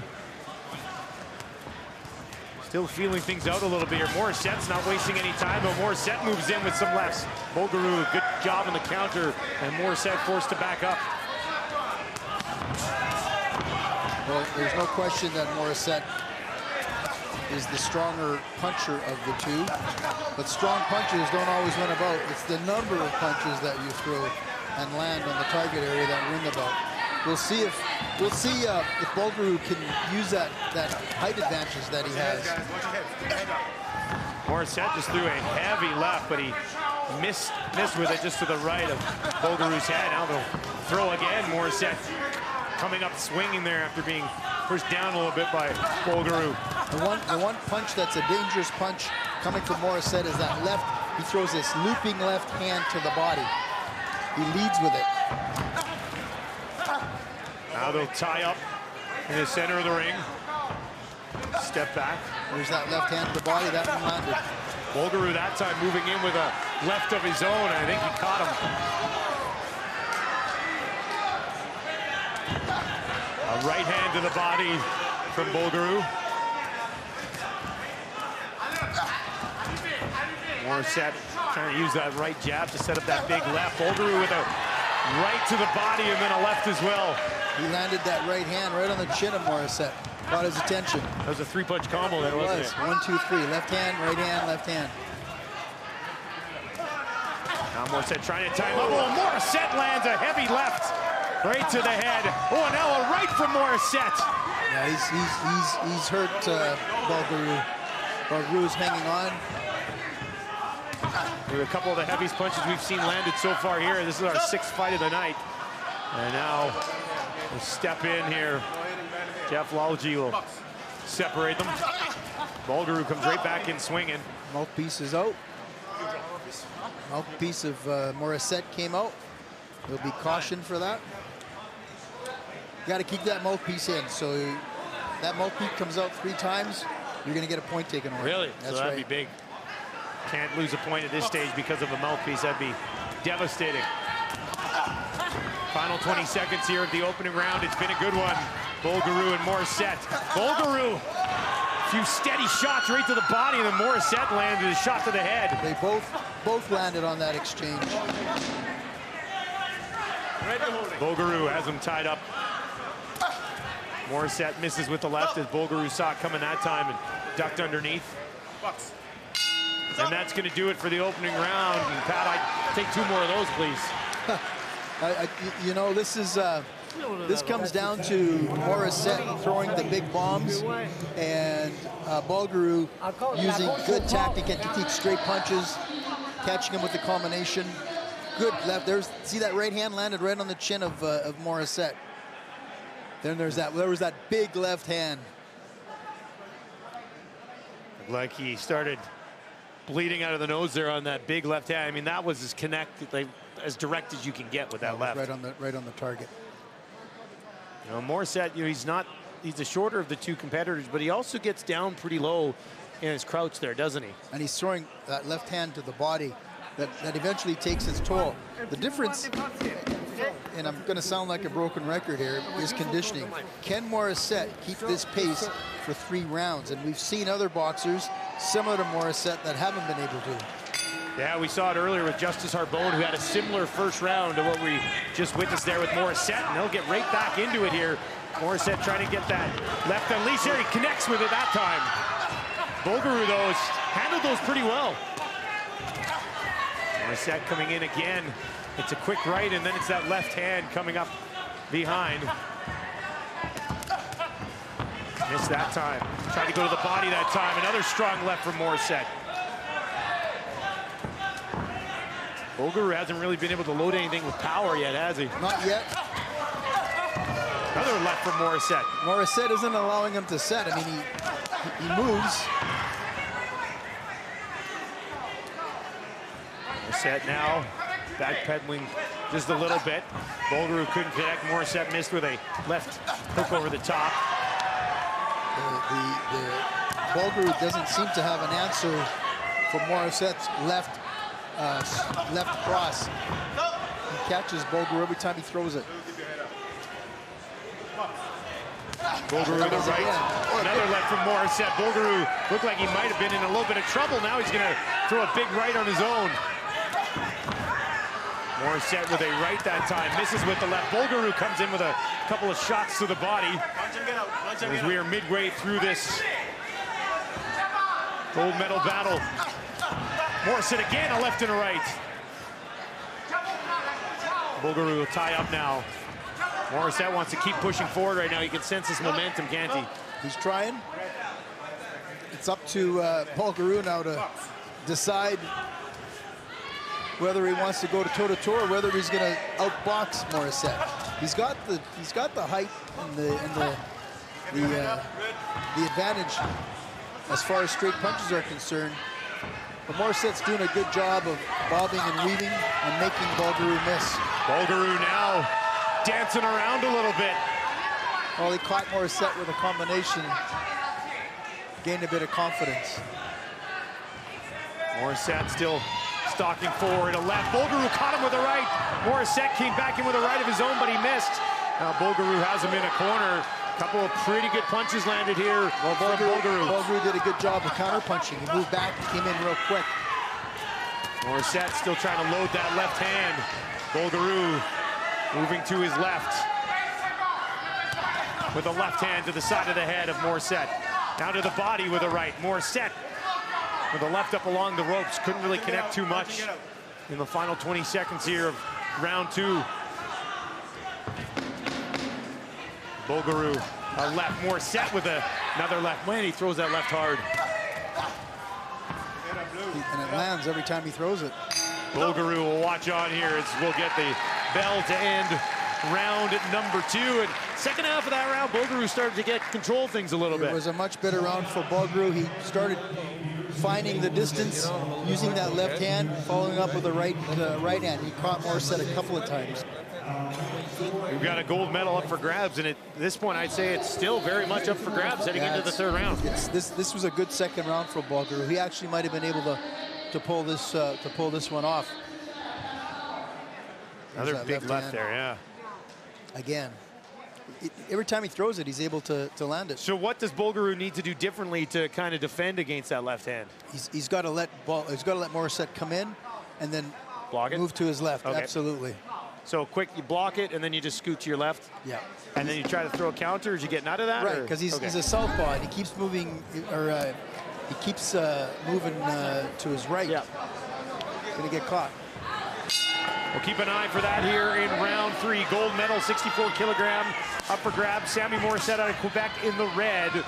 Alex Bulgaroo out of Nova Scotia in the blue. Good jab. See how he's moving to his left? Throwing that jab.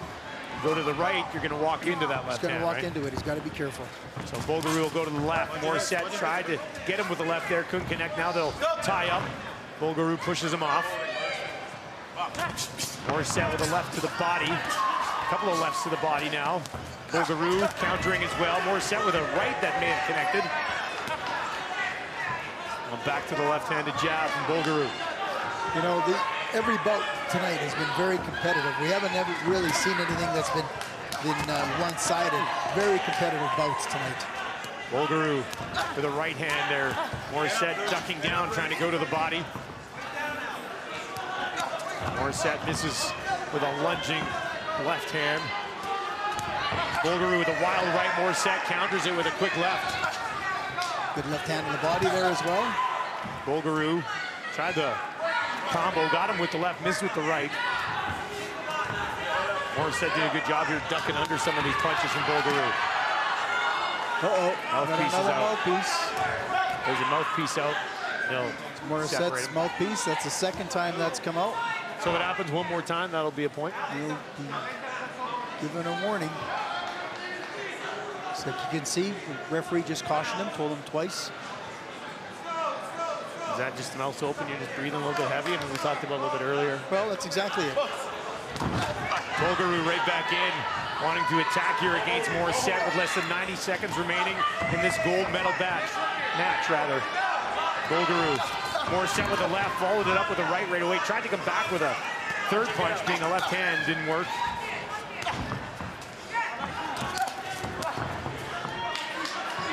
Bulgaroo now with the right, misses. Morissette quickly swinging with that left, and a wild right that didn't connect.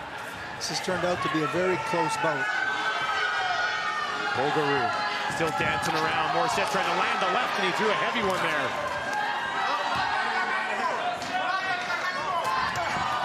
Bulgaroo again, right back in on the attack with a series of shots to the body.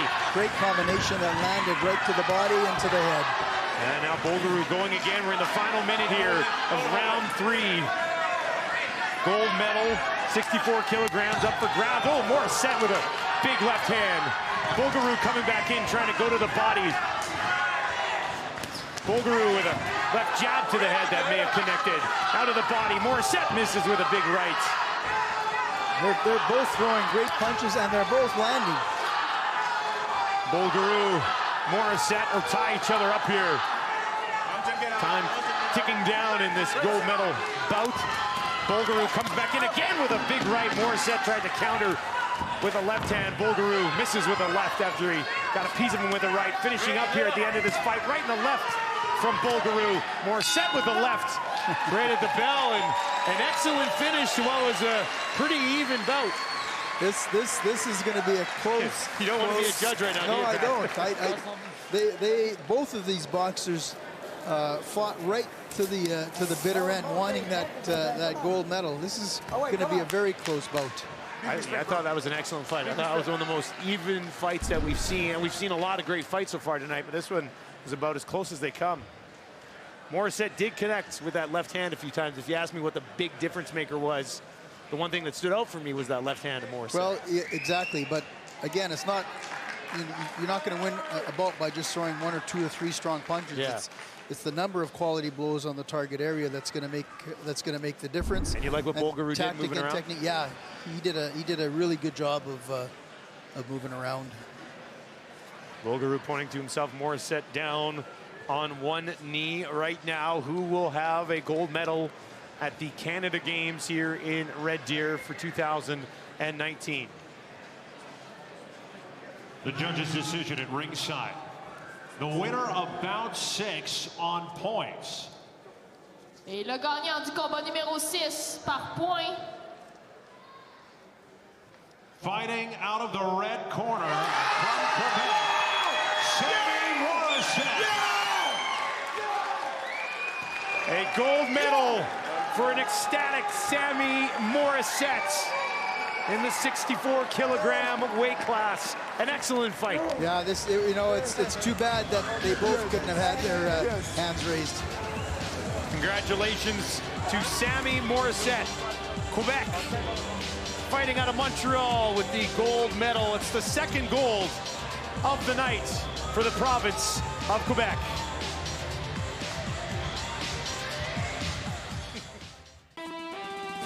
The Red Deer 2019 Canada Winter Games are presented by Nova Chemicals. Everyone agrees plastics do not agree with our oceans, rivers, or anywhere in the environment. Please be responsible while enjoying the games.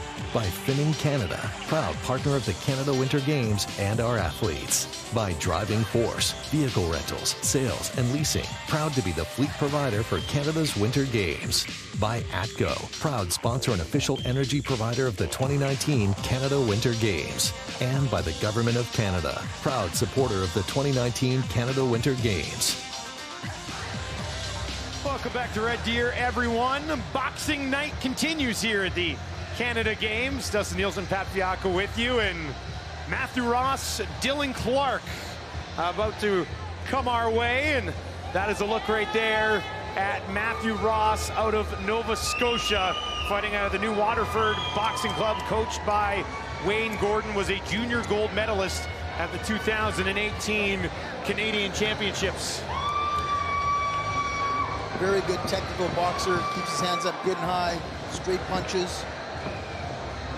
He will be going up tonight against a 3-time provincial champion out of British Columbia, and Dylan Clark, who fights out of Cranbrook, British Columbia, with the Cranbrook Eagles Boxing Club. Started boxing 7 years ago in 2012. Started boxing as cross-training for hockey, fell in love with boxing, and decided to become a boxer.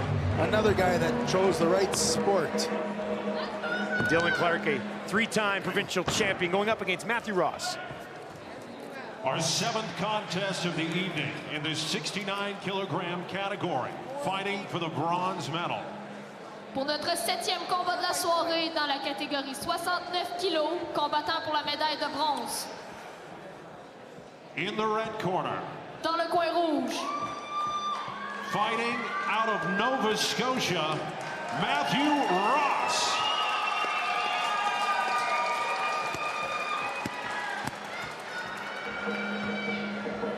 And in the blue corner, dans le coin bleu, fighting out of British Columbia, Dylan Clark Erlandson.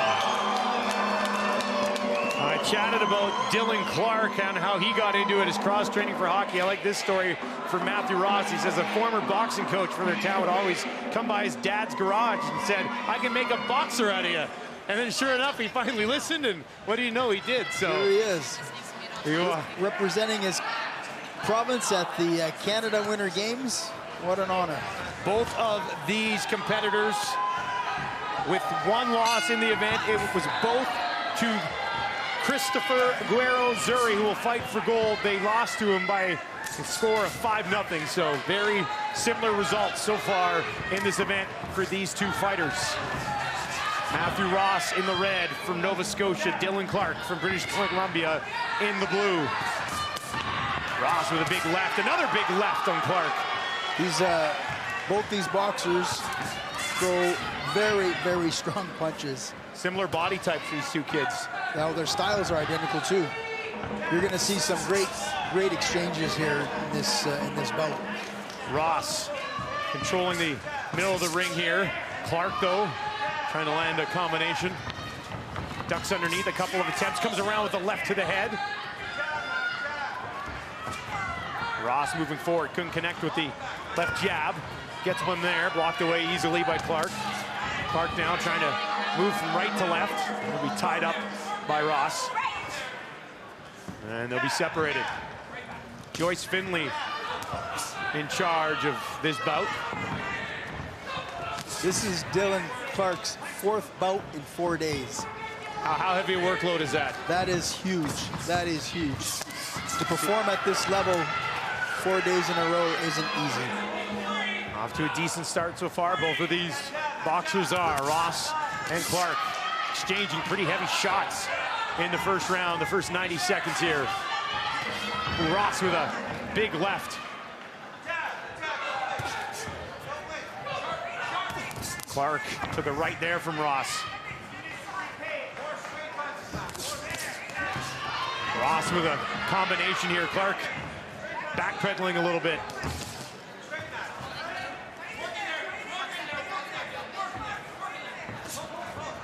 Ross with the left there as they get separated. Another left this time. Clark's able to come around with the left of his own. Powerful right there from Ross. Clark ducking underneath and then countering with the left hand. Well, and so far, neither of these boxers have been going to the body. They've all been going to the head. And that's a mistake. That's a great left hook thrown by Ross. But that's a mistake. The body is such a big target. Ross did connect with that left to the head. Now Clark still, as you mentioned, Pat, going to the head with a combo here. Well, they both are. They're strictly head hunting. Could that end up being the difference? The guy who decides to finally go to the body? Big time. You know, getting hit to the body isn't a fun feeling, and it takes the wind out of you. And over a period of time, you start dropping your gloves, and you set up for that great headshot. There's a good left hook thrown by Clark, but counterpunched by Ross as well. What a good round. Great round. A lot of focus on those shots to the head so far here through the opening round. And as Pat mentioned, we'll see if one of these guys finds a willingness to go to the body and maybe make a difference here over the final couple of rounds. But two fighters that look very similar, that fight very similar. And I have to say, it was a pretty even opening round. Yeah, it was a close round. It was tough to pick a winner on that one. Ross, I think, landed a few more quality blows than Dylan Clark did. But all these punches are to the head, nothing to the body. We've seen a pretty steady diet of body shots in some of the other matches that we've had so far tonight. Yeah. And like I said, it's a much bigger target than the head is. It's easier to hit, and in many cases causes more damage. I'd say work from province to province, and you were telling me how happy you are being a big part president of Boxing Canada. you've got representatives from all across the country. So does the style vary from province to province at all? Well, in some cases it does. Manitoba has a tendency to have boxers that fight more than they box. And what I mean by that is they'll go in there and their style is a bit unorthodox. They're brawlers? Yeah, but I got to tell you, the level of our coaching right across Canada has improved. And as a result, we're seeing much better boxers right across the country. If you have a look, just here tonight alone, we've got boxers virtually from every province that have boxed. There's not a lot of difference between each of those boxers. Right now, we've got Matthew Ross from Nova Scotia, one side of the country, going up against Dylan Clark from British Columbia in the blue here from the other side of the country. And their styles are pretty much identical. Clark misses with a right, Ross with a right of his own. Now Ross trying to get to the body to tie up in the middle of the ring here.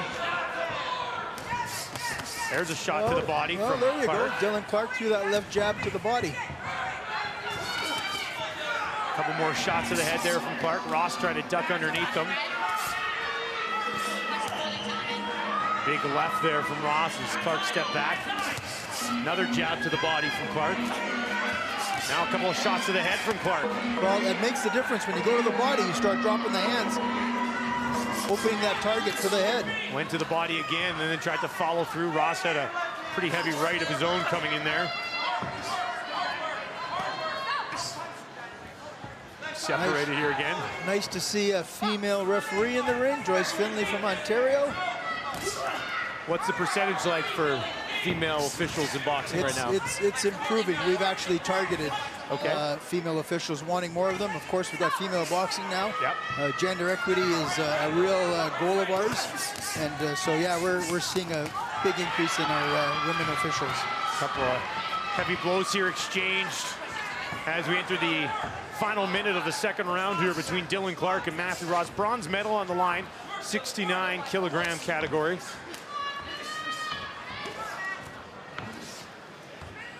And they'll tie up in the corner here, and eventually Ross got his arm up over top of Clark, and they'll be told to separate in the final 30 seconds of the round. Clark with a left, ducking underneath a couple of attempts from Ross, had a right to the face. Not that powerful, but looked like he connected. This was a better round for Dylan Clark this round. Trying to go to the body inside here along the ropes. As we near the final moments of round two for Clark and Ross, and this thing's gonna come down to the third round for a bronze medal. Still haven't seen much of a commitment to the body from Ross specifically. Not at all. On the other side, it was Clark who did go to the body, and it led to some good shots to the head. Well, it makes a big difference. Here we go, left hand, right hand, left hook to the head. Managed Great to get combination. a few shots in. Hey, everybody's buddies in the end, right, Pat? Well, you know, I tell you what, the boxing world is a funny one. I don't think there's a whole lot of sports where you've got two athletes that go in the ring for 9 minutes and do everything they can to win a bout, which means throwing punches at each other. But at the end of the round, there's so much respect for each other. And I tell you what, a lot of these guys are best friends out of the ring. Fierce competitors in the ring, but it is a beautiful sport. A lot of people probably can't understand how that works, eh? Like just the way a lot of lifestyles are. Well, they know what they went through to get to where they are, so there's a lot of respect for that. That's a great point. And we are underway in round three. Bronze medal, 69-kilogram weight class to the winner of this one. And Clark trying to push the pace up along the ropes. Ross is going to turn it around on him. Now Ross with a left and a right. Quick combo there. Clark tried to get back into the body there, but Ross wouldn't let him have it that time. Ross is going to try to tie up Clark as much as he can. Looks like Ross may have connected with a left to the head. Now he comes with a right. What was going on there? Referee Finley gave a caution to Clark for holding. Okay. good body punch by Ross. Good right hand, right in the liver. Both starting to go to the body now here at the same time in this fight, trying to wear down the opponent in the third round. Ross with a left and a right. Clark comes back, pushing him into the corner. Ross with a shot to the side of the body. Dylan Clark is really pushing the action, though. Now, how much does that count when you're watching well, this? It's one of the scoring criteria, competitiveness.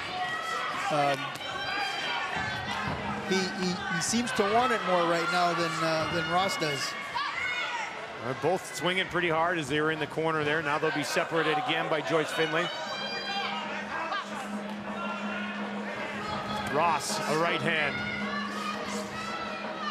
Clark pushing him back into the corner again. Ross trying to go to the body. Clark to the body as well as they lean on each other up top and exchange body shots underneath. But Clark isn't backing down at all. He's just pushing the action. Using his strength to keep Ross here pinned along the ropes. Now Ross will try to reverse it. They'll get separated. Both boxers being cautioned. They're leading with their heads, and that's dangerous, of course, and against the rules. A couple of big lefts there. One of them from Clark to the body. Now Ross with a combo to the body as well. Big right hand there from Clark to the head. As we're in the final minute here with a bronze medal on the line. This is anybody's bout right now. This is such a close bout. Could come down to the final few seconds. Ross with a left. A big right there from Ross caught Clark on the head. They'll come together one more time. Left hand from Ross. Another left, now a follow-up by a right block. Strong body shot from Clark. And had Ross keel over a little bit. Clark back in along the boards, and they're going to exchange body shots. Big right hand there from Ross. Clark, another wild swing. What a good finish. And big smiles at the end of that one for them in the ring and all of us outside the ring here in Red Deer as well. Well, this is going to be a very interesting decision. Ross was a better technician in the ring, a better boxer in the ring. Clark, on the other hand, pushed the action, really put the pressure on Ross, especially in this third round. So when a lot of it's even like that, just being the aggressor a little bit more could end up being the difference in a fight? Well, again, it's the quality, number of quality blows on the target area, but it's also looking at competitiveness and tactic and technique. Okay, so technique as well. The decision is in for a bronze medal at 69 kilograms. The judge's decision at ringside. The winner of bout 7 on points. Et le gagnant du combat numéro 7 par point. Fighting out of the red corner from Nova Scotia, Matthew Ross. A bronze medal for Nova Scotia's Matthew Ross in a very even match against British Columbia's Dylan Clark. That was a fun one to watch. And congratulations to Matthew Ross, a bronze medal. Up next, a battle for gold at 69 between Ontario and Quebec.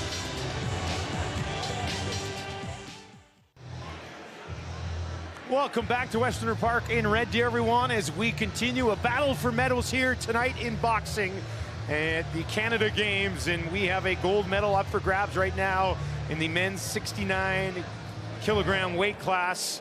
And a look there in the man in red out of Ontario, Toronto, Ontario, to be exact, Kyle Leon. He's only had one fight so far here. Explain how that works, Pat. Well, he had a bye in the opening round, and which got him straight into the semifinals for the gold. He beat his opponent, Mohamed Hari from New Brunswick, and here he is now boxing. And the bye is determined by just a random draw. There's a draw that's done at the prior to the competition. No seeding is done here. It's just a random draw, and it's the luck of the draw. He managed to get the win, convincing 5-0 there, and his opponent is a man who just beat the two guys we watched in that bronze medal battle. 5-0 wins over Matt Ross and Dylan Clark. Christopher Guerrero-Zuri out of Montreal, Quebec, battling out of the Underdog Boxing Gym. In Quebec so far, 2 for 2 gold medal bouts so far here tonight, looking to make it 3 for 3. The 8th contest of the evening in the 69-kilogram category, fighting for the gold medal. Pour le combat numéro 8 de la soirée dans la catégorie 69 kilos, combattant pour la médaille d'or. Fighting out of the red corner. Dans le coin rouge. From Ontario, Kyle Leon.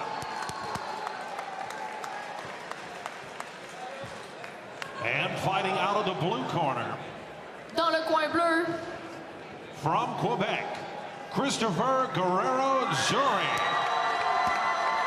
Christopher Guerrero-Zuri, 2-0 so far here. Started boxing in 2013, and at the 2017 Canadian Championships, he won a gold. At the Ontario Winter Games, Kyle Leon won a silver, and at the 2017 Canadian Championships, a junior gold medalist in the 66-kilogram weight class. What should we expect from this one, Pat? Well, this is going to be a good bout. Guerrero-Zuri is a very intense boxer, but both of these guys have a great similar style, good technique, very natural in the ring. You're gonna, I mean, they're showing it already in the first few seconds of this round. You recognize the referee up there at all? Yes, I do. I've known that guy for 55 years, 54 years. That's my younger brother, Frank. So you will be critical of him, or you won't be critical of him? Well, if he does anything wrong, I suppose he will be. That's our official Frank Fiaco, the brother of Pat. We are underway at Kyle Leon, Ontario, in the red, and Christopher Guerrero-Zuri in the blue for Quebec. Guerrero-Zuri there. Zuri, ooh, boy, that was a heavy right to the body. Missed it, but he had everything behind that one. He's very intense in the ring. Power puncher? Very much so. Good up jab. Caught Leon straight on the chin. Leon coming in after him, but Zuri bouncing back. Leon isn't going to back down. Leon moving ahead, has his left hand down. Now he throws the left. And he'll throw Zuri into the corner. Well, Guerrero-Zuri will get a caution for having his head up, and Leon will get a caution for leaning on him. Zuri, hard shot to the body. Leon coming back up. A couple of shots to the top. An uppercut there from Guerrero-Zuri. Zuri now moving to his left. Left hand miss. Another left miss there from Leon. It's incredible the similar style that both of these boxers have. They both have their hands down. I just heard the Quebec corner tell Guerrero-Zuri to get your hands up. Wild right hand there from Zuri. Now a left trying to jump out of the way. He's going to be tied up there by Leon.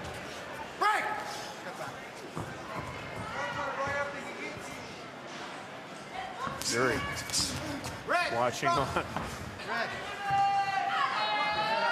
going to be separated once again. Similar style to what we're watching right now. They look different than a few of the other guys that we've seen. A little bit stockier, obviously swinging a little bit harder, but very similar to each other here, Pat. Well, their styles are identical. I mean, they go in to hurt you. I mean, yes, they've got a bit of technique, good jabs, good movement, but these punches come from everywhere. I mean, they're looking for that home run. Yeah, both of them that time kind of put their heads down and just swung a wild right. If one of those connects, this thing might be over. There's a right hand. Now another right to the body, now to the head.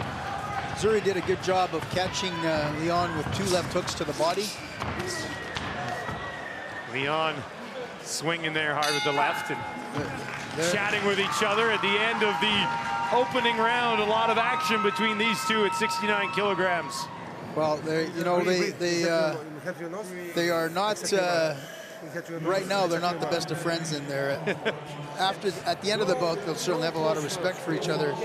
But this second round is going to be a bit different than the first round. Both of these coaches are telling their boxers, listen, this is a boxing match, not a street fight.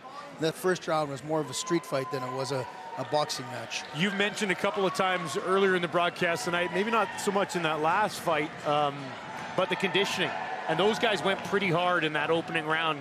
Could that be something that factors in again here like it has earlier in the Well, it will. I'm just looking at Leon's corner. He's got his arms on the ropes, which is a no-no. His arms should be down on his lap, just like Guerrero Zuri's is. Being able to breathe, inhaling through the nose, filling those lungs with air. We'll see what happens here in this second round. We'll be able to tell right away on the conditioning. Guerrero Zuri in the blue out of Quebec. Kyle Leon in the red from Ontario. They exchange heavy blows once again. There's a left and a right from Leon. But Leon's right hand is more of a slap than it is a direct punch. If you notice, it's a Coming in on right the hand side, and it's yeah. hit with the open hand. That isn't a quality blow, and the judges aren't going to be scoring those. So that won't count when he comes in with like an not. open hand? Absolutely not. As a matter of fact, don't be surprised if the referee doesn't give him a caution.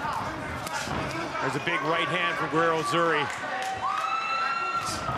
Another one, that one doesn't connect, but he had everything behind that.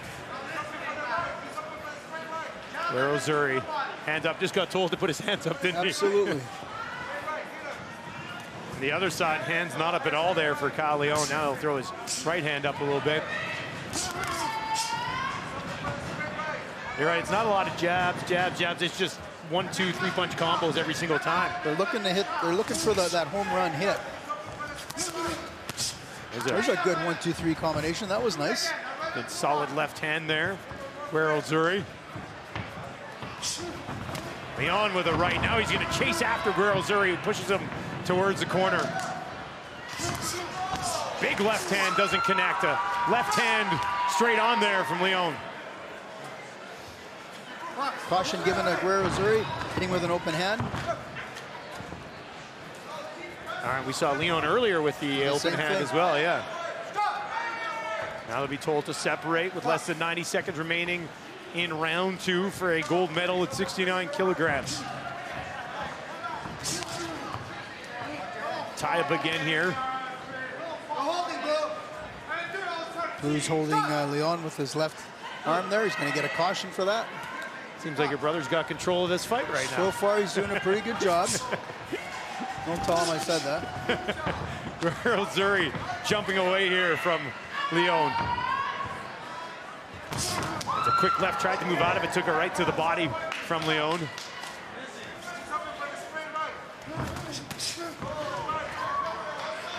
Guerrero Zuri back up along the boards. Leon has been kind of pushing the pace a little bit here, maybe a little bit more, would you think? He has been pushing the action, but what Guerrero is doing is trying to counterpunch. He's letting Leon come in, and then he follows up with a counterpunch. Caught him with a left hand there, kind of a little bit of an uppercut.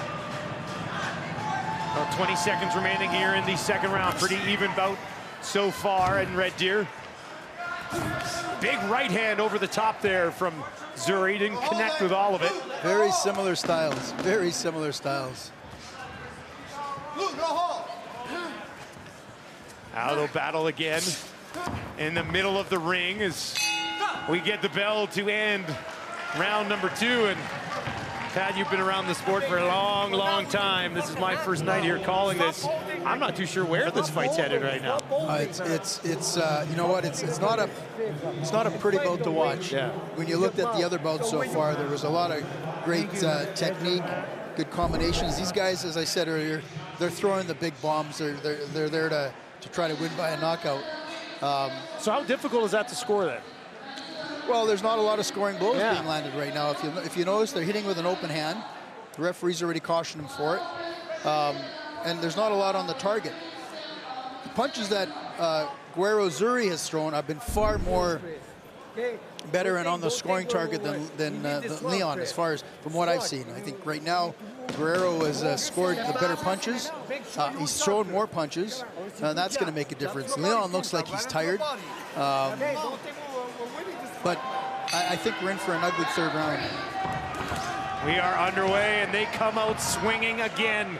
Gold medal on the line, and it may come down to this third round as we'll get an early stoppage here. Well, the red corner forgot to put the mouthpiece in the boxers in the corner there. All right, now back underway. Leon once again leading with that right jab. Nothing really to connect there. Guerrero Zuri trying to find room to counter. Leon comes in with a couple of Hard punches right in the corner. Now another left, but Zuri's going to answer back. Now one to the body with the left, and they'll fly into the corner here. Continuing to punch as they do. Now Guerrero Zuri jumps back, and he'll throw his hands up in front of his face. I don't think we're going to see anything different in the third round than we saw in the first two. It's not the best style of boxing, but you know what?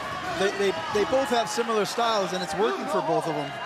As I said, in my opinion, Guerrero Zuri is landing with the cleaner shots. 2 minutes to change that for Kyle Leon, and these guys realized early in the fight that this guy fights like I fight. I don't need to do anything differently. We're just gonna wing it and see what happens. Well, they're not going to change their style. Yeah. These guys that box like this, there is no. I mean, their technique is I'm going to go in and I'm going to throw punches from every angle, and I'm going to throw them as hard as I can. I'll hold when I have to hold. I'll push when I have to push. Well, combined so far in the event, they are 3-0. So it's worked up to this point. Who will it work for more here over the final 90 seconds of the third round? Another warning for the head being down. Is that what that was? Yes, pushing action. Pushing down on the head. Guerrero Zuri ducks underneath a big left there from Leon, and now pushes him forward. A bit of a grudge match here between these two. Leon, his arms down now as he moves forward, and throws it right. And his mouth is open. Let's see if Guerrero Zuri can take advantage of a tired Kyle Leon here in the final minute of round 3. Gold medal waiting for one of these two. A good 1-2 combination thrown by Guerrero Zuri there that landed right on the chin of Leon. Threw a quick left there as he tried to get off the ropes. Leon has that right hand cocked here. Hasn't been able to land it too often, though, so far here tonight. Throws it there, wildly misses. Guerrero Zuri just ducks underneath. Now Zuri with Leon in a headlock along the ropes. And they'll get separated with just over 10 seconds remaining here in the final moments of this gold medal fight at 69 kgs. Couple of swings right at the end. And a little bit of a sign of respect. But those two guys looked like they fought with a little bit of anger in their bellies, didn't they? Well, again, their styles were identical, and these aren't exactly the easiest bouts to judge, because there isn't a lot of scoring blows on the target area. It'll be interesting to see how. You seem to speak pretty highly of Guerrero Zuri as we work their way through it. But do you think there's a little bit of an advantage there? Oh, if I was judging the bout, which I wasn't, but if I was, I would certainly take into consideration Guerrero's style. He certainly did a better job. If you noticed, he counterpunched. He let Leon come forward. He counterpunched, and he was able to land the cleaner blows. Gold medal at 69 kilograms is about to be announced. Let's head inside the ring. The judge's decision at ringside. The winner of bout 8 on points. Et le gagnant du combat numéro 8 par point. Fighting out of the blue corner from Quebec, Christopher Guerrero Zuri.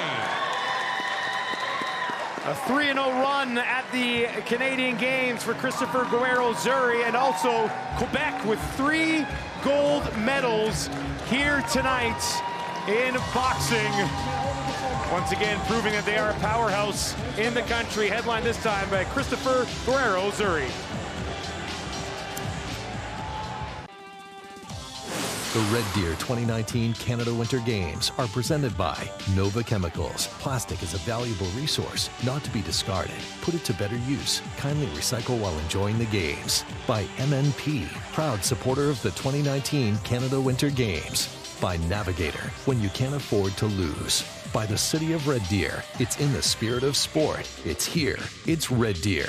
By the Look Company, building sport and event environments that are always engaging. The proud branding partner of the 2019 Canada Games.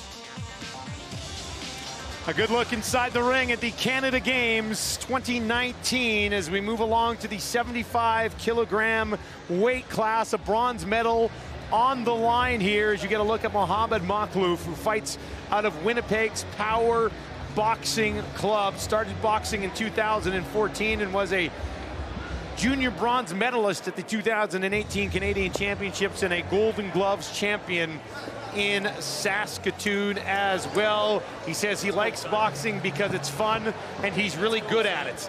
That's one of the reasons I think you would like boxing, isn't it, Pat? You need to be here. If you don't love it, you shouldn't be here.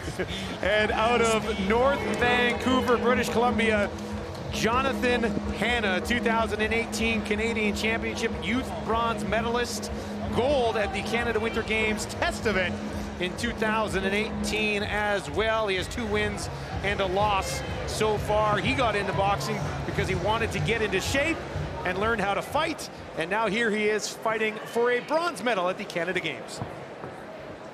Tonight's 9th bout in the 75-kilogram category, fighting for the bronze medal. Pour notre 9e combat de la soirée dans la catégorie 75 kilos, combattant pour la médaille de bronze. In the red corner. Dans le coin rouge. Fighting out of Manitoba, Mohamed Makhlouf. Yes. Yeah, buddy. Let's go. Let's go. And in the blue corner. Dans le coin bleu. Fighting out of British Columbia, Jonathan Hanna. Mohamed Makhlouf out of Manitoba, Jonathan Hanna out of British Columbia, and as the president of Boxing Canada, 2 Western guys going head-to-head here, and I know there's a smile on your face for that, Pat. Well, it's always, I mean, being from Saskatchewan, a bit of a homer, but I got to tell you, what I'm most impressed about these Canada Games is the representation that we have from right across the country in these medal rounds. Yeah, we were looking at it before we got started here tonight, and basically kind of based on the population of the country, every area is represented proportionately. Great representation, and that just tells you that the work that we've done over the past number of years to increase the membership in our association right across the country. Jonathan Hanna in the blue out of North Vancouver, 17 years old, against a 16-year-old in red from Manitoba, Mohamed Makhlouf. And a couple of heavy rights here. Every fight we've had so far here tonight has gone the distance, but there's some heavy blows being exchanged here in the early stages of this bronze medal at 75 kgs. And there's a big difference in experience here. Hanna comes into this competition with 31 bouts, and Mohamed Makhlouf comes with 14 bouts. So there's a big difference in experience, and the other thing is Hanna hits a lot harder, and you can tell already in this first round that he has connected with some great shots to the head, in particular that right hand. For those of you who've been watching all of our Canada Games coverage, you may have saw the feature that we did on Jonathan Hanna, who's done a lot of work in his community for those less fortunate than him, and it's online at tsn.ca as well. Watch it later. Don't leave here now. You know what? Just a gem of a person. Good boxer as well.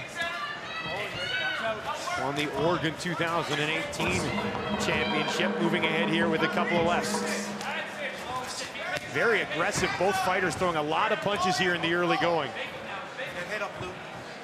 They tell them that this is a 3-round bout, not a 1-round bout, because they're boxing as if it's only a 1-rounder. Warning there for a low blow there from Jonathan Hanna, who right back in on the attack. Hanna trying to get to the body. Makhlouf. That was a good combination by both. Ooh, a big right there from Hanna, and then he ducks underneath the left from Makhlouf. Misses that one, though. Makhlouf's going to turn around and put him up against the ropes. And Hanna will get a arm over his head, and they'll separate him. 30 seconds left in round 1. Makhlouf. They'll battle along the ropes here. Makhlouf, a big right take. Took a left there as well and stepped back a little bit. Knocked him a bit on his heels. Hanna stepping forward with a right. That was blocked by the left arm of Makhlouf. Hannah trying to connect on an uppercut. Less than 10 seconds remaining here in the opening round. Maklouf pushing Hannah into a corner. He's going to swing his way out of it. And they'll get back to the center of the ring. And that's going to do it for the opening round here between a 16-year-old and a 17-year-old. And boxing handing out medals here tonight for the first time in a while at the Canada Games, Pat. Let's talk about that a little bit. Not involved in the games in 2015 was the sport of boxing, and you've been a big part of getting it back into the games. Explain the process of why it wasn't there and how you got it back in. Well, every sport wants to be in the Canada Games, and in 2011, that was our last games, but our membership declined right across the country. And part of the criteria for the Canada Games is you got to have a good membership of an association right across the country. So it was a tough lesson for us.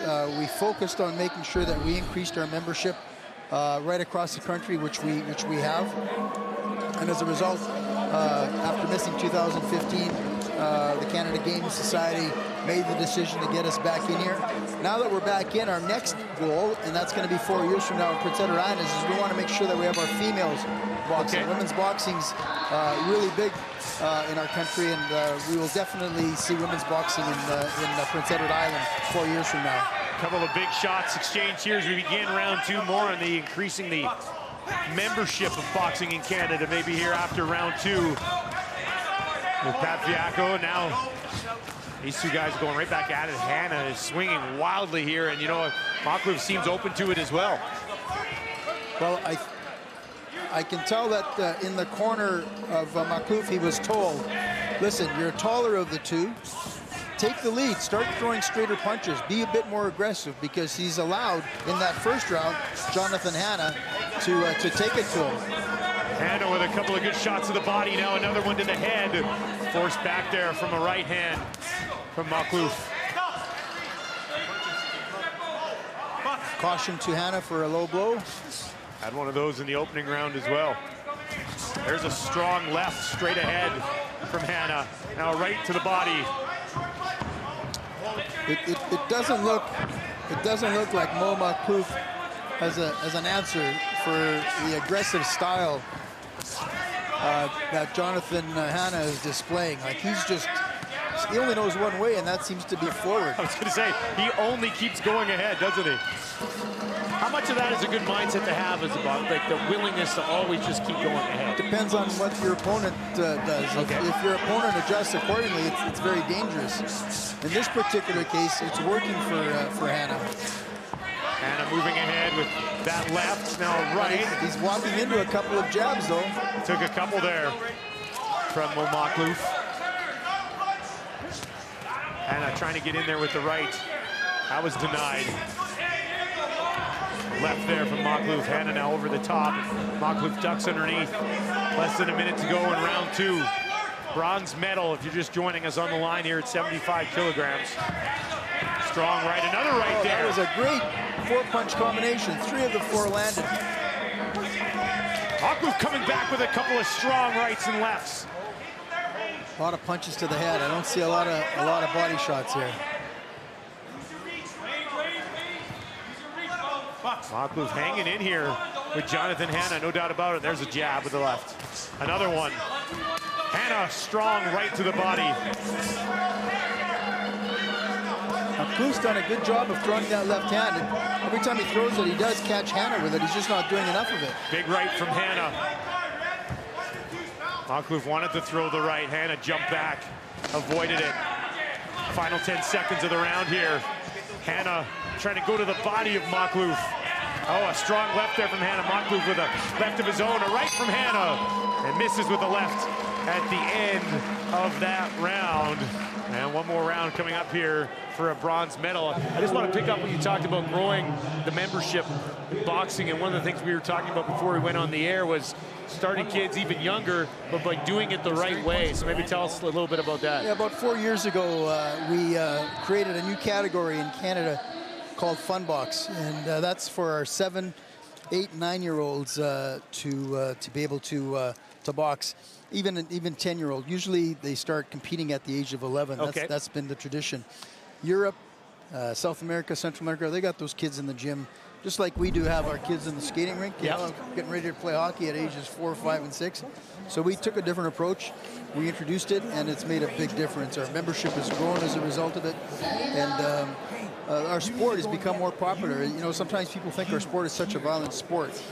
It's controlled, and we teach discipline, self-defense, but more importantly, what we're doing is we're building champions in the ring and champions out of the ring, and we want to start that at a very young age. Back at it here. We're in the middle of an excellent bronze medal bout, and Hannah moving forward here. Maklouf caught him with a good left, but Maklouf's hanging in there. I'm very impressed by his resiliency so far here in round 3.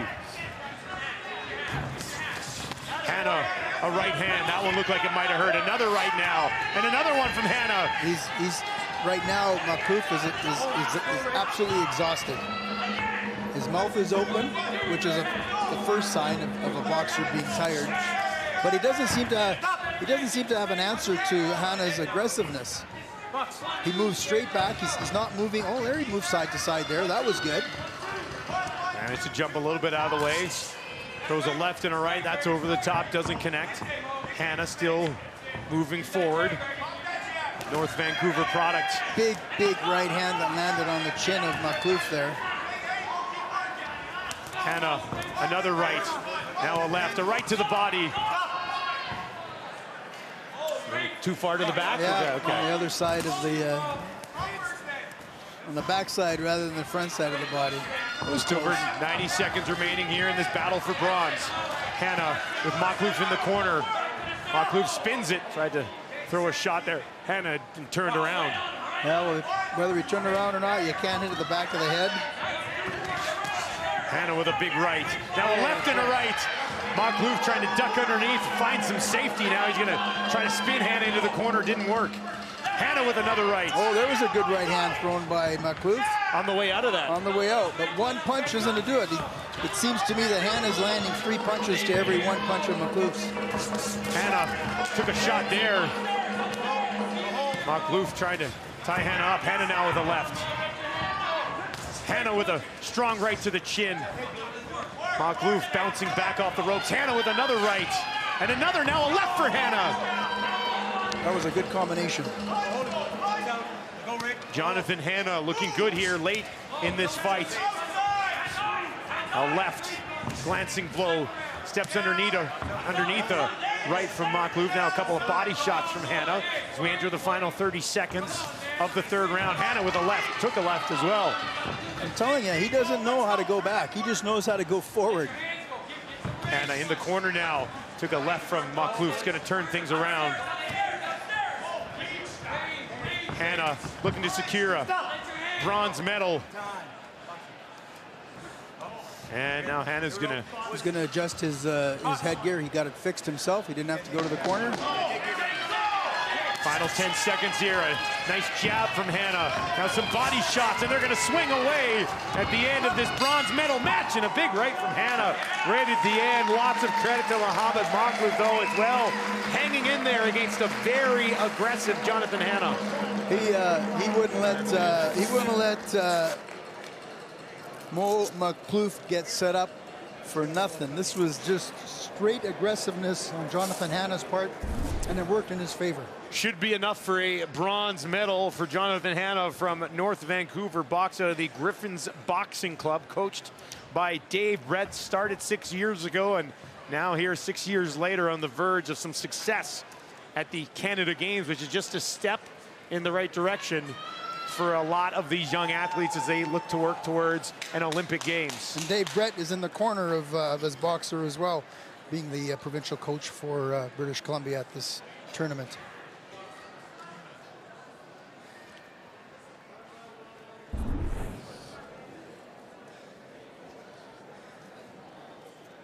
The judge's decision at ringside. The winner of bout 9 on points. Et le gagnant du combat numéro 9 par point. Fighting out of the blue corner from British Columbia, Jonathan Hannah. Very good decision. Bronze medal for British Columbia in the form of Jonathan Hannah in the 75-kilogram weight class. That'll set us up for a gold medal up for grabs next here at Red Deer. Boxing night in Red Deer continues, and now for your main event. Pat, at least at the beginning of the broadcast, you did say this is a fight that you were very excited for. It's the gold medal bout at 75 kilograms, and you'll get a look here at Barrie, Ontario's Mo Zawadi, who has been running over the competition so far here at the Canada Games. Yeah, he's stopped both of his competitors leading into the final here. You're going to see he's a very intense boxer, but very confident. He's a stand-up boxer, throws straight punches, hits very, very hard, and does not lack any confidence at all. And he is, you know, he wants to make our elite national team to get to the Olympic Games. Mighty Mo Zawadi is what he's been known as.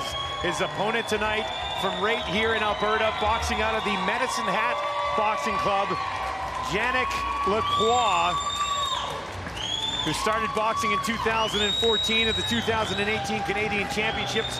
He was a junior gold medalist. He also had one of his fights stopped in the first round here so far, and then had a 5-0 win over Jonathan Hanna, who just won bronze as well. So he's definitely up to the task here. Absolutely.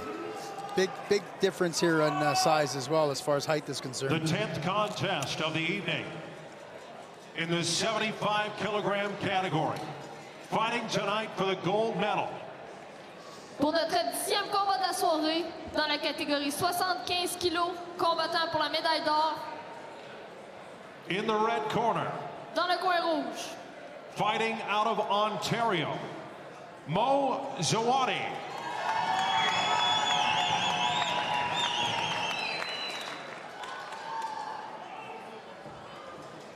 And in the blue corner.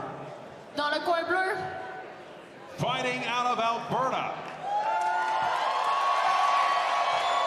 Yannick Lacroix. Yannick Lacroix has a crowd behind him, no doubt about it. Medicine Hat fighting out of Alberta right here in Red Deer, but Mo Zawadi has been excellent so far in this event. A gold medal up for grabs in 75 kilograms. Yannick Lacroix in blue, Mo Zawadi in red. How much different is this fight going to be compared to the one that we just watched?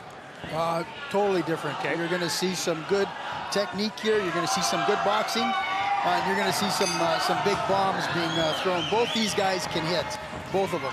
But they've got a tremendous amount of experience. They both had about 50 bouts each. And, you know, you're going to see the difference. You can already tell the difference in their style.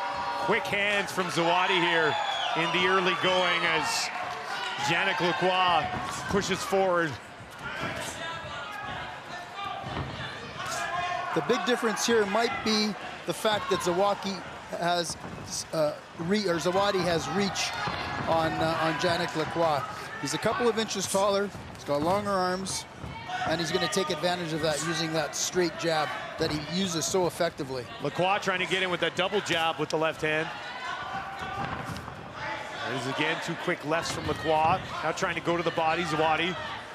Cuts down underneath that. Now a nice combination there from Zawadi. Answered back by a combination from Lacroix. Zawadi, very quick hands again.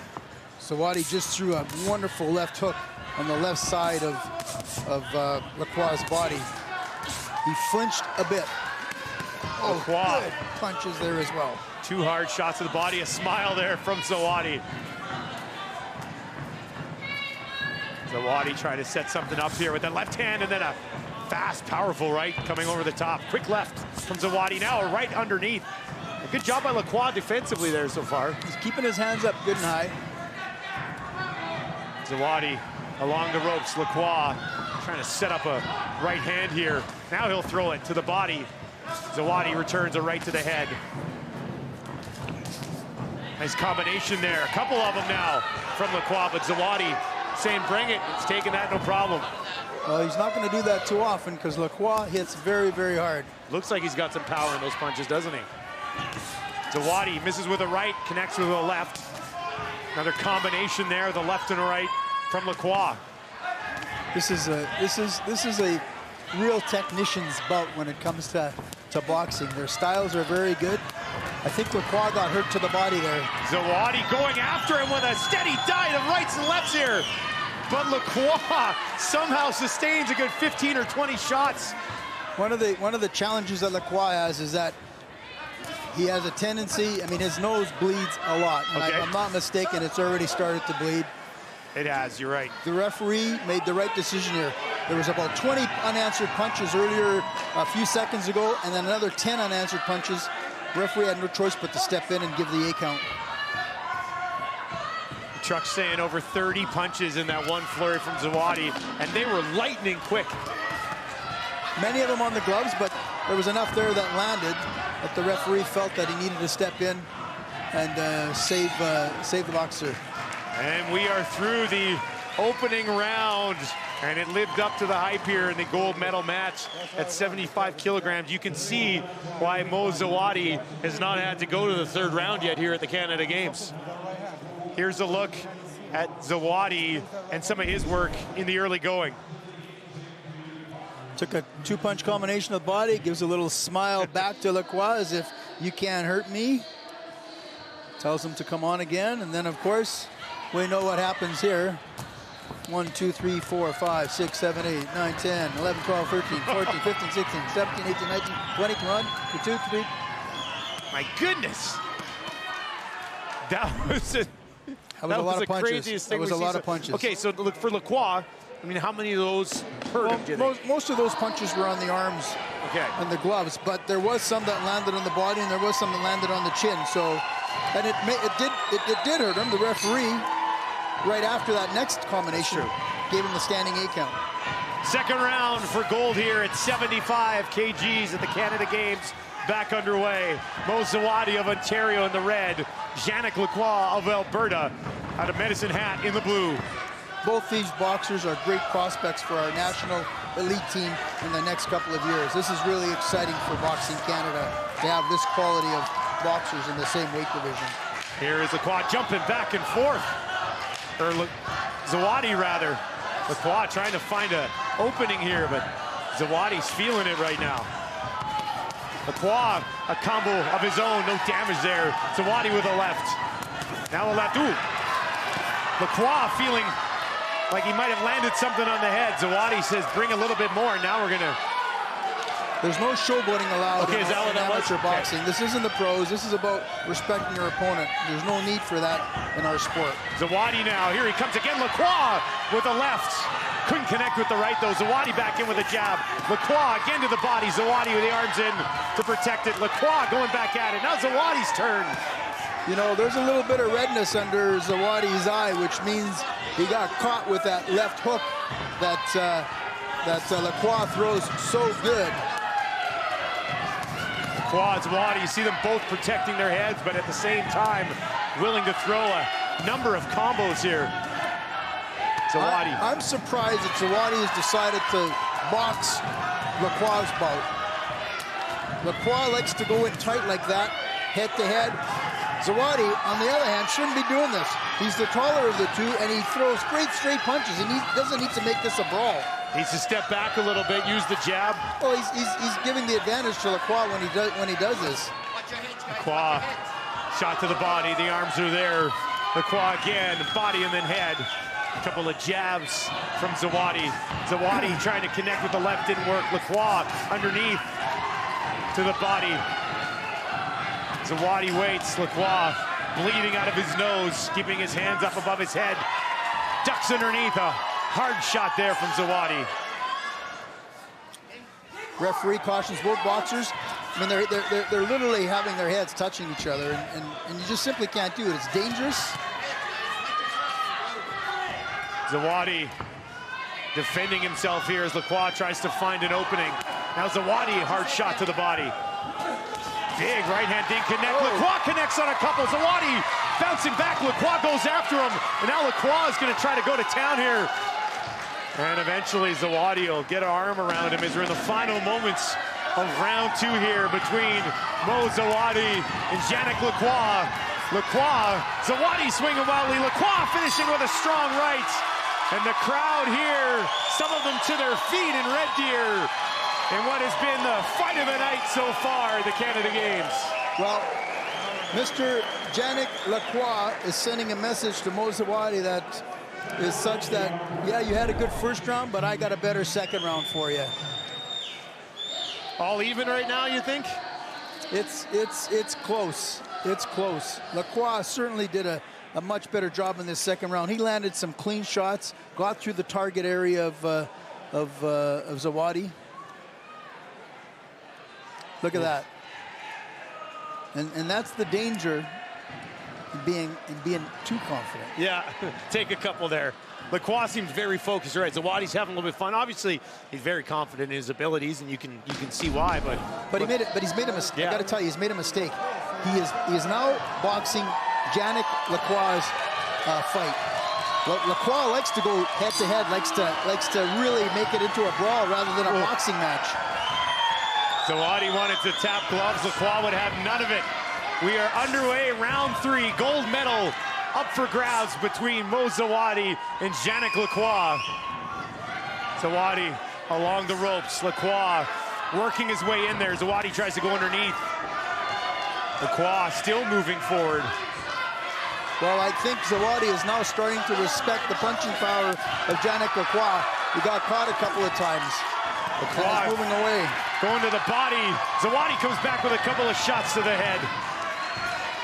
Couple of jabs there from Zawadi. Another one. Zawadi is such a skillful boxer. If he just stepped back and used those boxing skills rather than trying to get into a war, this bout would be very easy for him to win. Lacroix to the body a couple of times. Again now with Lacroix trying to open up the hands there of Zawadi. Couldn't do it. Lacroix to the body again. Now to the head. Got him once. Zawadi comes back to the head as well. What a fantastic bout. Respect to both of these athletes. Still over 90 seconds here in this gold medal fight. Zawadi, quick left. Lacroix stalking in there again. When Lacroix pushes the action and forces Zawadi to get into a war with him, the advantage is to Lacroix. When Zawadi decides to step back and just throw straight punches and make it a boxing match, the advantage is to Zawadi. Lacroix caught him with a left there. Zawadi moving straight forward with the left. Lacroix, these great combinations to the body, trying to open something up to the head. Zawadi comes back with a shot to the head. Just over 60 seconds remaining in a battle for first. Lacroix connects with one there, a right, that won't land. Zawadi, the jab to keep him at bay. What a competitor. Lacroix trying to get up underneath. Lacroix. I'll tell you what, both of these boxers are leaving nothing in the ring. 40 seconds remaining. Zawadi with a jab. Lacroix takes another jab to the head, tries to get up underneath. A big left to the body by Zawadi. Lacroix took a right to the head. Now he's countering back with some body shots, trying to get up underneath. Might have hurt Zawadi there. Shot to the head with the right hand. Fight of the night's going to finish just like we expected it to, as these two stand at the center of the ring and exchange some heavy blows. Zawadi with a left jab, now a right. Lacroix with a right and a left. Zawadi to the body. Lacroix trying to come up with an undercut underneath. Zawadi and Lacroix right to the finish here with some rights. Lacroix, big right along the ropes, and they're going to finish. Look at this. Lacroix and Zawadi with a battle for the ages for gold at the Canada Games. And I'm not sure how you judge that one. What a bout. You got goosebumps watching the end of that fight. This is one of those bouts again when you wish you could give them both gold medals. What a great bout. We will see both of these names in the future Canadian boxing at other major events. 100%. And I tell you what Lacroix did has earned a tremendous amount of respect from Mo Zawadi on this in this bout. There's no question about it. Lacroix wanted nothing at the beginning of the round with the tap, but at the end of this, they just went on an absolute tear. And then at the end of the round, a little respect from both as you'll get a look at the finish of this spectacular fight at 75 kilograms. They're going to let it all out with the 10 seconds left. Fantastic. And I tell you what, I can tell you there's no way that there are professional bouts that are any better than what we have here. Gold medal is ready to be announced. Let's go in the ring.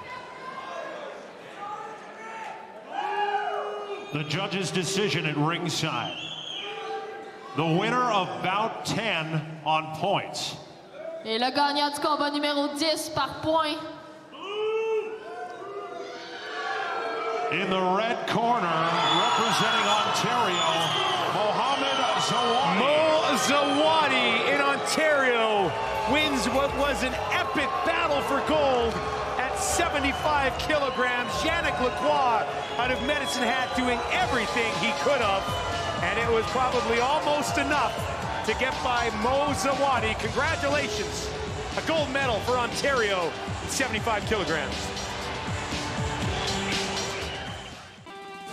The Red Deer 2019 Canada Winter Games are presented by Sport Check, proud national partner of the Canada Games. Sport Check, find what moves you. By PV Industries, communities creating moments, proud supporter of our athletes. By Konica Minolta, a worldwide leader in technology and IT services. And by Tim Hortons, proud to serve the official coffee of the 2019 Canada Winter Games. The buzz in the building continues after an epic battle for gold at 75 kilograms between Yannick Lacroix and Mo Zawadi. I wouldn't want to have to fill their shoes after that. Belt was absolutely sensational.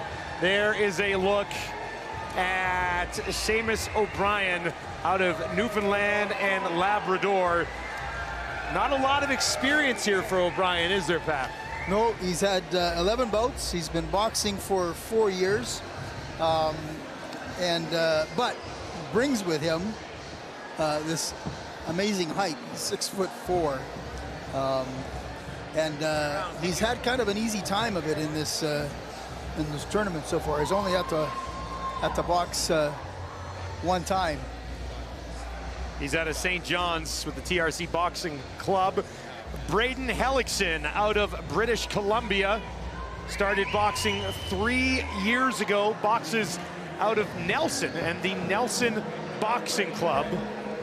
And they will be fighting here for a bronze medal in 81 kilograms.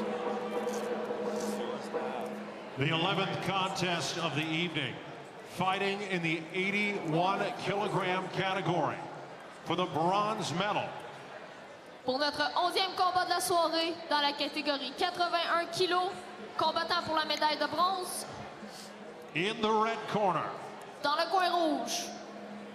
Fighting out of Newfoundland and Labrador, Seamus O'Brien.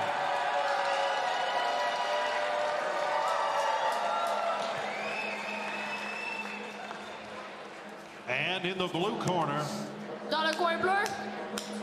Fighting out of British Columbia, Braden Hellickson. Braden Hellickson out of British Columbia and Seamus O'Brien out of Newfoundland and Labrador. So once again, all the way across the country, here we are with a couple of guys fighting for a bronze medal at the Canada Games. And I can tell you that Braden Hellickson had 6 bouts coming into this tournament. You're going to be able to see immediately that he does lack experience, but what he lacks in experience, he gains with heart. And it's going to be interesting because he has a absolute height disadvantage. O'Brien in red is 6'4". Hellickson out of British Columbia in the blue. Hellickson moving forward with a jab, a strong right there from O'Brien.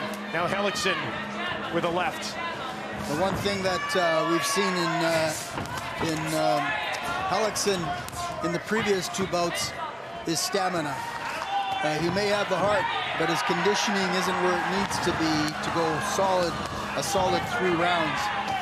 Maybe trying to finish this early as he moves forward very aggressively.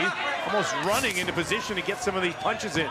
But he's got no power. All he's doing is throwing arm punch. And that just comes from inexperience. Yeah. All he's doing is throwing punches with his arms. There's nothing behind those punches at all. And that'll come with experience. Hellickson took a big swing there as they separated. O'Brien with the left, ducks underneath it right from Hellickson. Now Hellickson throws the right, stumbles a little bit. O'Brien coming after Hellickson here with a left and a right and a left. Hellickson trying to answer back. A couple of big boys exchanging some heavy shots. Right straight ahead there from Hellickson. Now they'll slow things down a little bit as we near the midway point of the opening round. Hellickson took a right, tried to deliver one, misses on an attempt into the corner. O'Brien stepped back on that one, a couple of punches as he stepped away. Threw up a left hand and really delivered a right. Hellickson, you know, with his reach, all he needs to do really is be throwing those jabs, a couple of 3 or 4 jabs, and then follow up with the right hand. If you've noticed so far as well in this bout, none of them have gone to the body. All these punches have been to the head. Again, that's just from a lack of experience on their part. There's a lot of body out there to hit, too, on these two bigger guys. Hellickson has his hands up there to block those punches. Didn't block that one from O'Brien. O'Brien with a left hand. Hellickson comes back in and they'll tie up as they slam into the ropes. 30 seconds remaining here in round one.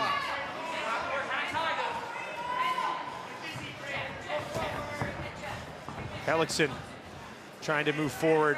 They're both breathing heavy as well. And it's only round one. Looks like O'Brien's hands coming down a little bit here as well. Hellickson trying to attack that in the final moments of the opening round here at 81 kilograms. A battle for bronze.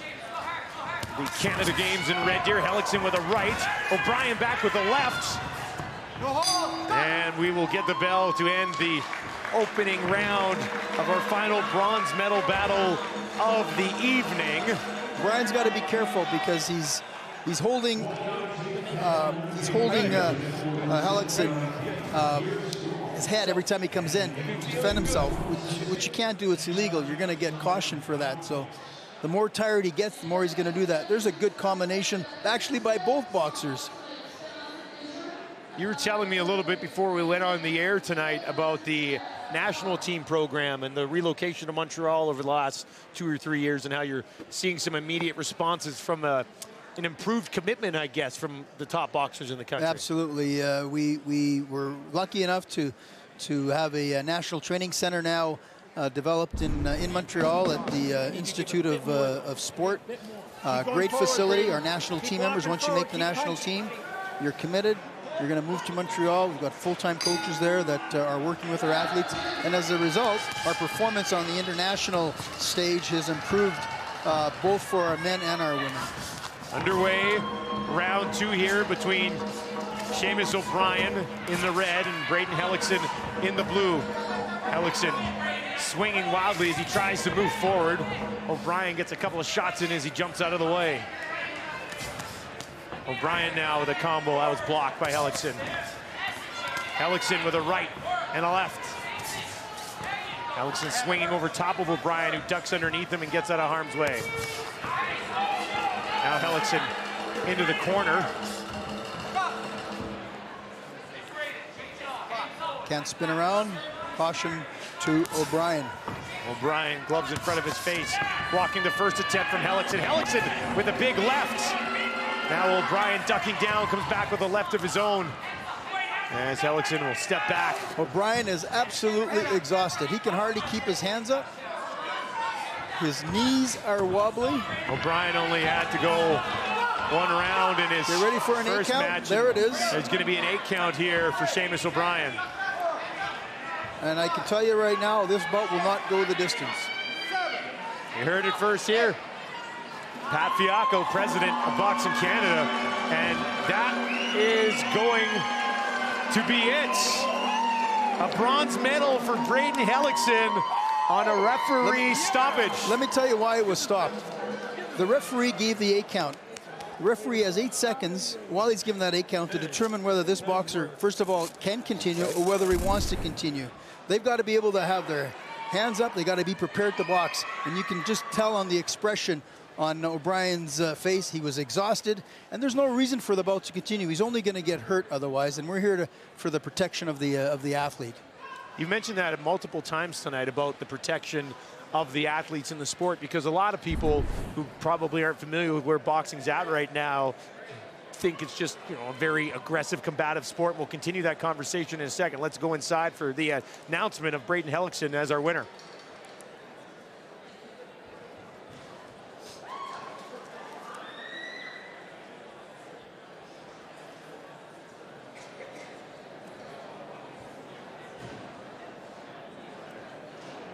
Ladies and gentlemen, the referee has stopped this contest in the second round. Le gagnant du combat numéro 11 par arrêt de l'arbitre au deuxième ronde. The winner of bout 11 in the blue corner, representing British Columbia, Braden Hellickson. Nelson now very proud. The community of Nelson, British Columbia has a bronze medalist at the Canada Games. His name, Braden Hellickson, in the 81-kilogram weight class.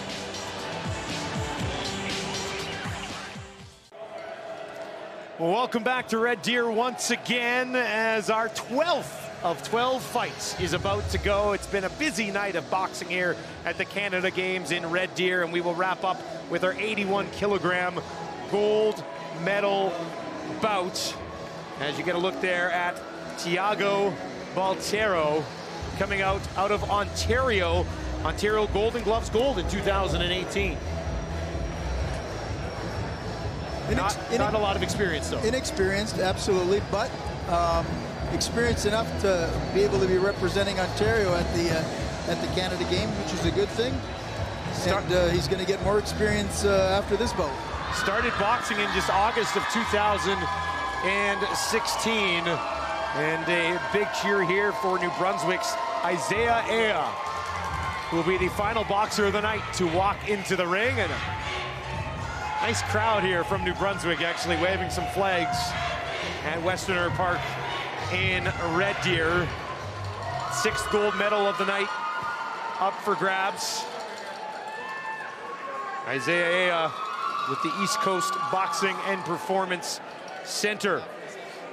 He too started just a few years ago as well. 2 wins so far here at this event, including a win over our bronze medalist. Ladies and gentlemen, this is the 12th and final contest of the evening. In the 81-kilogram category, fighting for the gold medal.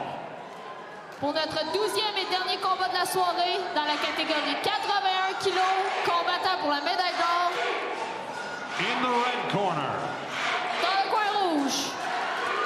Fighting out of Ontario, Tiago Baltero.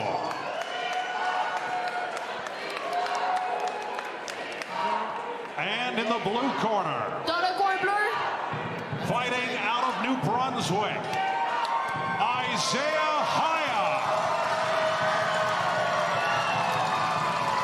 Isaiah and Tiago Baltero set to go, and I like there were boos actually for Baltero from the New Brunswick crowd, who came in hot in their support of Isaiah. New Brunswick wants to win a medal. Ontario has already got that job done tonight. We are underway in the final of 12. Thank you for joining us for a boxing coverage here at the Canada Games. Dustin Nielsen and Pat Fiacco with you. And they'll start in the middle of the ring. There's a big left hand there from Baltero. Baltero has a bit of a height advantage and a reach advantage.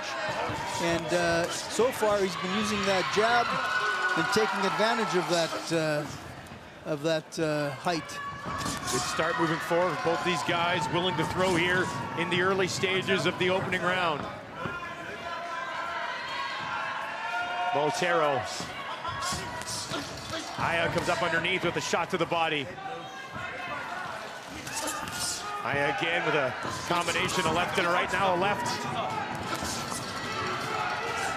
Baltero moving in. You can tell there's a different level, these two guys, as opposed to the two that were fighting for bronze, isn't there, Pat? Yeah, there's certainly more experience in the ring with these two, and a level of skill that's higher. Now they'll be separated from the corner and move back out to the middle. Boltero in the red from Ontario. Through a right, Aya stepped back on it. Now Aya moving ahead, looking for the body with the right, unable to connect. Boltero is doing a really good job of using that jab and keeping Hea away from him. Now Aya trying to get inside on the ropes here, as you can clearly see, as Pat was mentioning, these guys want to fight this fight in two different ways, don't they? Well, Hea wants to go toe-to-toe. He hits harder. Boltero, on the other hand, wants to box him, keep his distance. But what ends up happening is a guy like Hea is able to lure his opponent to come in and go toe-to-toe. And now, moving in, trying to get inside the body here on Boltero. Boltero with a weak right, didn't connect. Aya, is he bleeding a little bit there? He is, yes, he's bleeding from the nose. And that's, of course, from the number of straight jabs that he's absorbed at the beginning of this round. Yeah, Boltero's definitely been able to do a little bit of work with the jab. Now there's a right from Boltero as he jumps out of the way, comes back in with a combination. Aya moves to his left now, quickly back to his right, tried to throw a right, didn't work. Boltero in tight, trying to go to the head. Now to the body. Aya trying to work the body along the ropes. Big uppercut miss there from Boltero. Very active first round for both of these fighters. Well, this is quite a pace for them to get started on, and again, it's going to come down to conditioning. And I already can see Hea's got his mouth open, he's bleeding from the nose. Can he sustain this pace for 3 rounds? Very quick pace for the bigger guys, isn't it, compared to some of the smaller guys? I mean, those guys can usually maintain that pace. These guys might be tired by the 3rd round. They're carrying more weight. And the other thing, of course, is that experience of being able to go 3 3-minute rounds. In Isaiah Hea's case, he's only done it 6 times. You know, let's talk a little bit about the lack of experience we saw in bronze medal, gold medal, just with these guys. Is this the way it is in a lot of countries? Just bigger guys at that age really aren't easy to find? Well, it's different, of course. You know, in boxing, you want to, for Boxing Canada, for us, we want to make sure that we're out there recruiting all the time. Okay. And at this age, the heavier weights, I mean, these young guys, they're playing football, rugby, they're doing a number of other things.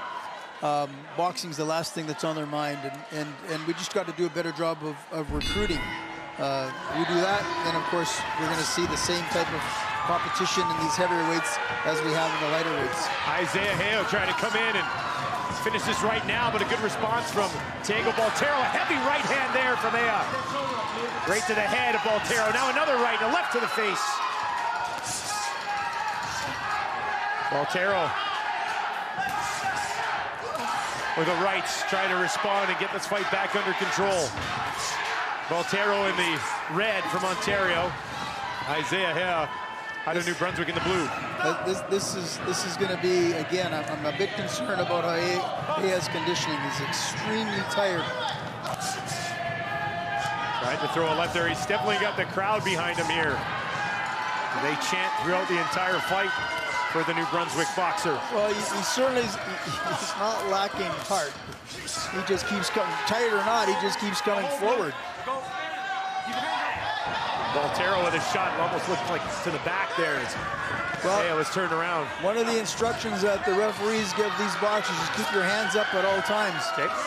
And unless the referee says break or stop, you're going to keep throwing punches. And the referee didn't say break, nor did he say stop. But unfortunately, Hea dropped his hands and got tagged. Now the two boxers kind of leaning in on each other to find something on the inside. Hea steps back. Big right there to the head of Boltero. Boltero throws a right and a left. Looked like the left connected. Caught him flush on the chin. Another left from Boltero. Trying to get in underneath the big man. Hea battling away, face covered in blood. See him stumble there a little bit. He's tired. Baltero up. But, you know, Baltero has no business going toe-to-toe with Hea. All he's got to do is keep his distance and throw jabs. He's definitely right on the inside here now, allowing Hea to get a few shots in, but Baltero lands with a mini uppercut there. Now takes a big right from Hea, who almost fell in exhaustion on the ropes there. He's tired. But yeah. You know what? He's being smart because he gets in close with Baltero, and then when they're infighting, it's Hea that's pardon me, is winning those exchanges. If Baltero's able to stay away from him, he'd probably be in a much better spot here. 20 seconds remaining in round 2. Gold medal at 81 kilograms on the line. Well, I'm sure his corner is going to tell him for the 3rd round, do not go toe-to-toe. Keep your distance.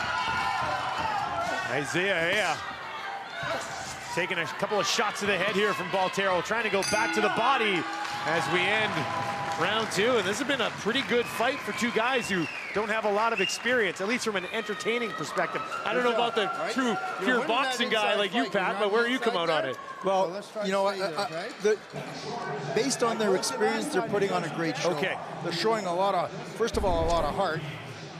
They're throwing a lot of punches. And it's for the gold medal, and you wouldn't expect anything less from both of these guys. And New Brunswick, you know, it's the only medal in boxing that they could win. So you know there's a significant amount of pressure on Isaiah Hea, a significant amount of pride, and as far as Ontario is concerned, they don't want to win a silver, they want to win a gold. They're here for the gold, and Isaiah Hea will come away with at least a silver, but he's pushing for gold as well. And if he can stay inside here against Baltero, he might get himself a gold. This is a close bout so far. I cannot pick a winner so far. Final round of the night, final round of our final gold medal battle, and these guys are going to exchange things early. Hea trying to end it right now, and he pushed Baltero down. That was a push. A little bit of a slip maybe as well, so nothing counts there. No, he pushed him. These two guys came out swinging, though, at the beginning of this round. I think they're going to pick up right where they left off. Hea trying to step in and end it for New Brunswick, but Baltero able to escape, but he's not using that reach really to his advantage. He's just getting right back in there. He wants to go toe-to-toe. That's a big mistake on Baltero's part. He has the height advantage, and all he's got to do is box rather than fight. Hea is saying, I'm not going to box you, I'm going to fight you, and I'm going to beat you at it, and that's exactly what he's done so far in this 3rd round. Big left there from Baltero. Hea with a haymaker of a right there, but that's over the top of Baltero. Now Hea again will be separated. Left jab followed by a right, now a right to the body. Baltero comes back with a right and a left. A right from Baltero, and Hea trying to come up underneath as he gets inside with just over 90 seconds left in our final fight of the night. A nice return to the Canada Games for boxing. I think you'd be happy with this, right, Pat? It's a big hit, and I know that the Canada Games organizers are absolutely thrilled with boxing being back and the caliber of competition that has been displayed these last 4 days of competition. Isaiah Hea trying to set Baltero up there. And now we're going to have a time. What's going on here, The referee is going to wipe the blood from Hea's face. There's no need for him to have that much blood. We'll clean it up a little bit. First time tonight we've seen that. Well, I think it's the first time we've seen that much blood, too. Yeah. Hea trying to get inside Baltero now, maybe feeling a little bit of momentum. Ooh, a big right there from Hea. As he continues to move forward, Baltero's not really backing up much either, though. Not at all. He wants that gold. This is going to be the longest minute of their lives. Final 60 seconds. Punches coming in bunches here from Isaiah Hea. Baltero, though, throwing as well. There's a combo, a left and a right from Baltero. Man, I am so glad I am not judging this bout. This is a tough one. Baltero and Isaiah Hea. Both of them leaning on the ropes. Now Baltero turns. Hea trying to punch his way out of trouble there. Baltero comes up with the left as we enter the final 30 seconds of our final gold medal fight of the night. Baltero with the left. Baltero just misses with the right, connects with the left. Another right, now a left. Haya comes back. And we're going to have an 8 count. Absolutely. You took way too many punches with not responding. He says he's ready to go for the final 10 seconds. And here they're going to swing all the way to the end, looking for a goal. Baltero trying to finish Haya. He's on the ropes, and that's where this fight will end. And I have to ask you, I know they don't get any points deducted for the 8 count at the end, but it obviously showed a lot of momentum for Baltero at the end of that fight. Yeah, I think that Baltero did enough in this third round to pull off the victory. No question, he had a good first round. Second round was tight, but we will see. It's easy for us watching it from here, but the judges, their total focus is on that competition. I'll say this, it's a thrilling way to wrap up what a great way 12 fights tonight here on TSN. I tell you what, to our viewers, this has been absolutely fantastic. Let's keep in mind, these are 17 and 18-year-old boxers, that their future is to be on the Canadian national team and represent our country at the Olympic Games. Our final gold medal of the night is about to be announced. We have the judges' decision at ringside. The winner of bout 12 on points. Et le gagnant du combat numéro 12 par point. Fighting out of the blue corner, representing New Brunswick, Isaiah Haya. There you have it. A gold medal for New Brunswick's Isaiah Haya. And much to the delight of a strong New Brunswick crowd, a nice way for him to finish the night. What a great victory for this young man. All heart, and you know, he really lured Diego Baltero to his fight. He made it a fight, not a boxing match. An excellent night from Thiago Baltero comes up just short. 3 gold medals in boxing for Quebec, and an excellent night filled of fights here in Red Deer.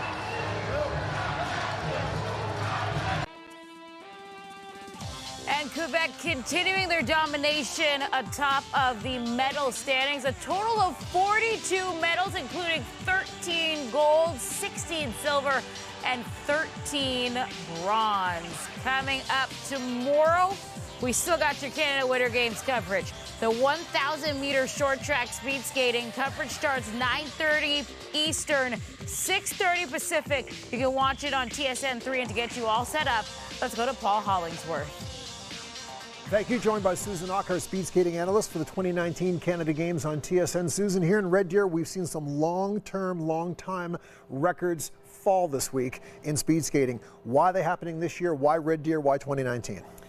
Well, yeah, we've had records held by Evgeny Blondin in 2007, broken by the women this weekend, and the men have broken Canada Games records, and it's really, the ice is really fantastic here. I mean, Red Deer is a little at altitude, but the ice is fast. It doesn't break. We have a great Zamboni driver, Jillian Campbell, who has really only been driving a Zamboni for speed skating events for the last 6 months, and she's really researched with the Oval in Calgary on how to do ice better, how to make it super fast and not break. So no dramatic falls, but lots of records. No surprise, Quebec is strong. They're always strong.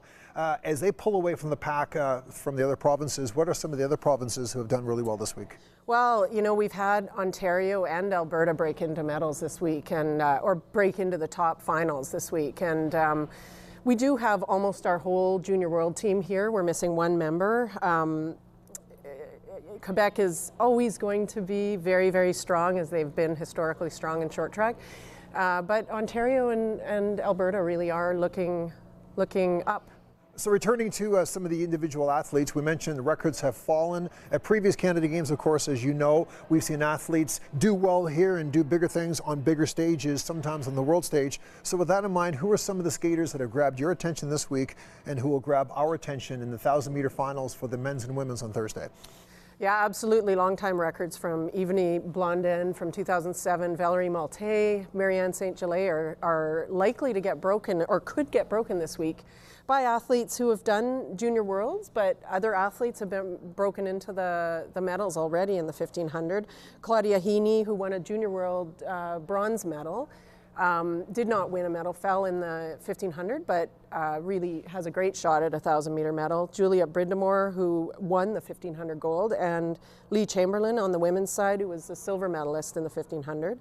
On the men's side, William Dangenot, he won the gold medal in the 1500. Nicolas Perrault was silver medal.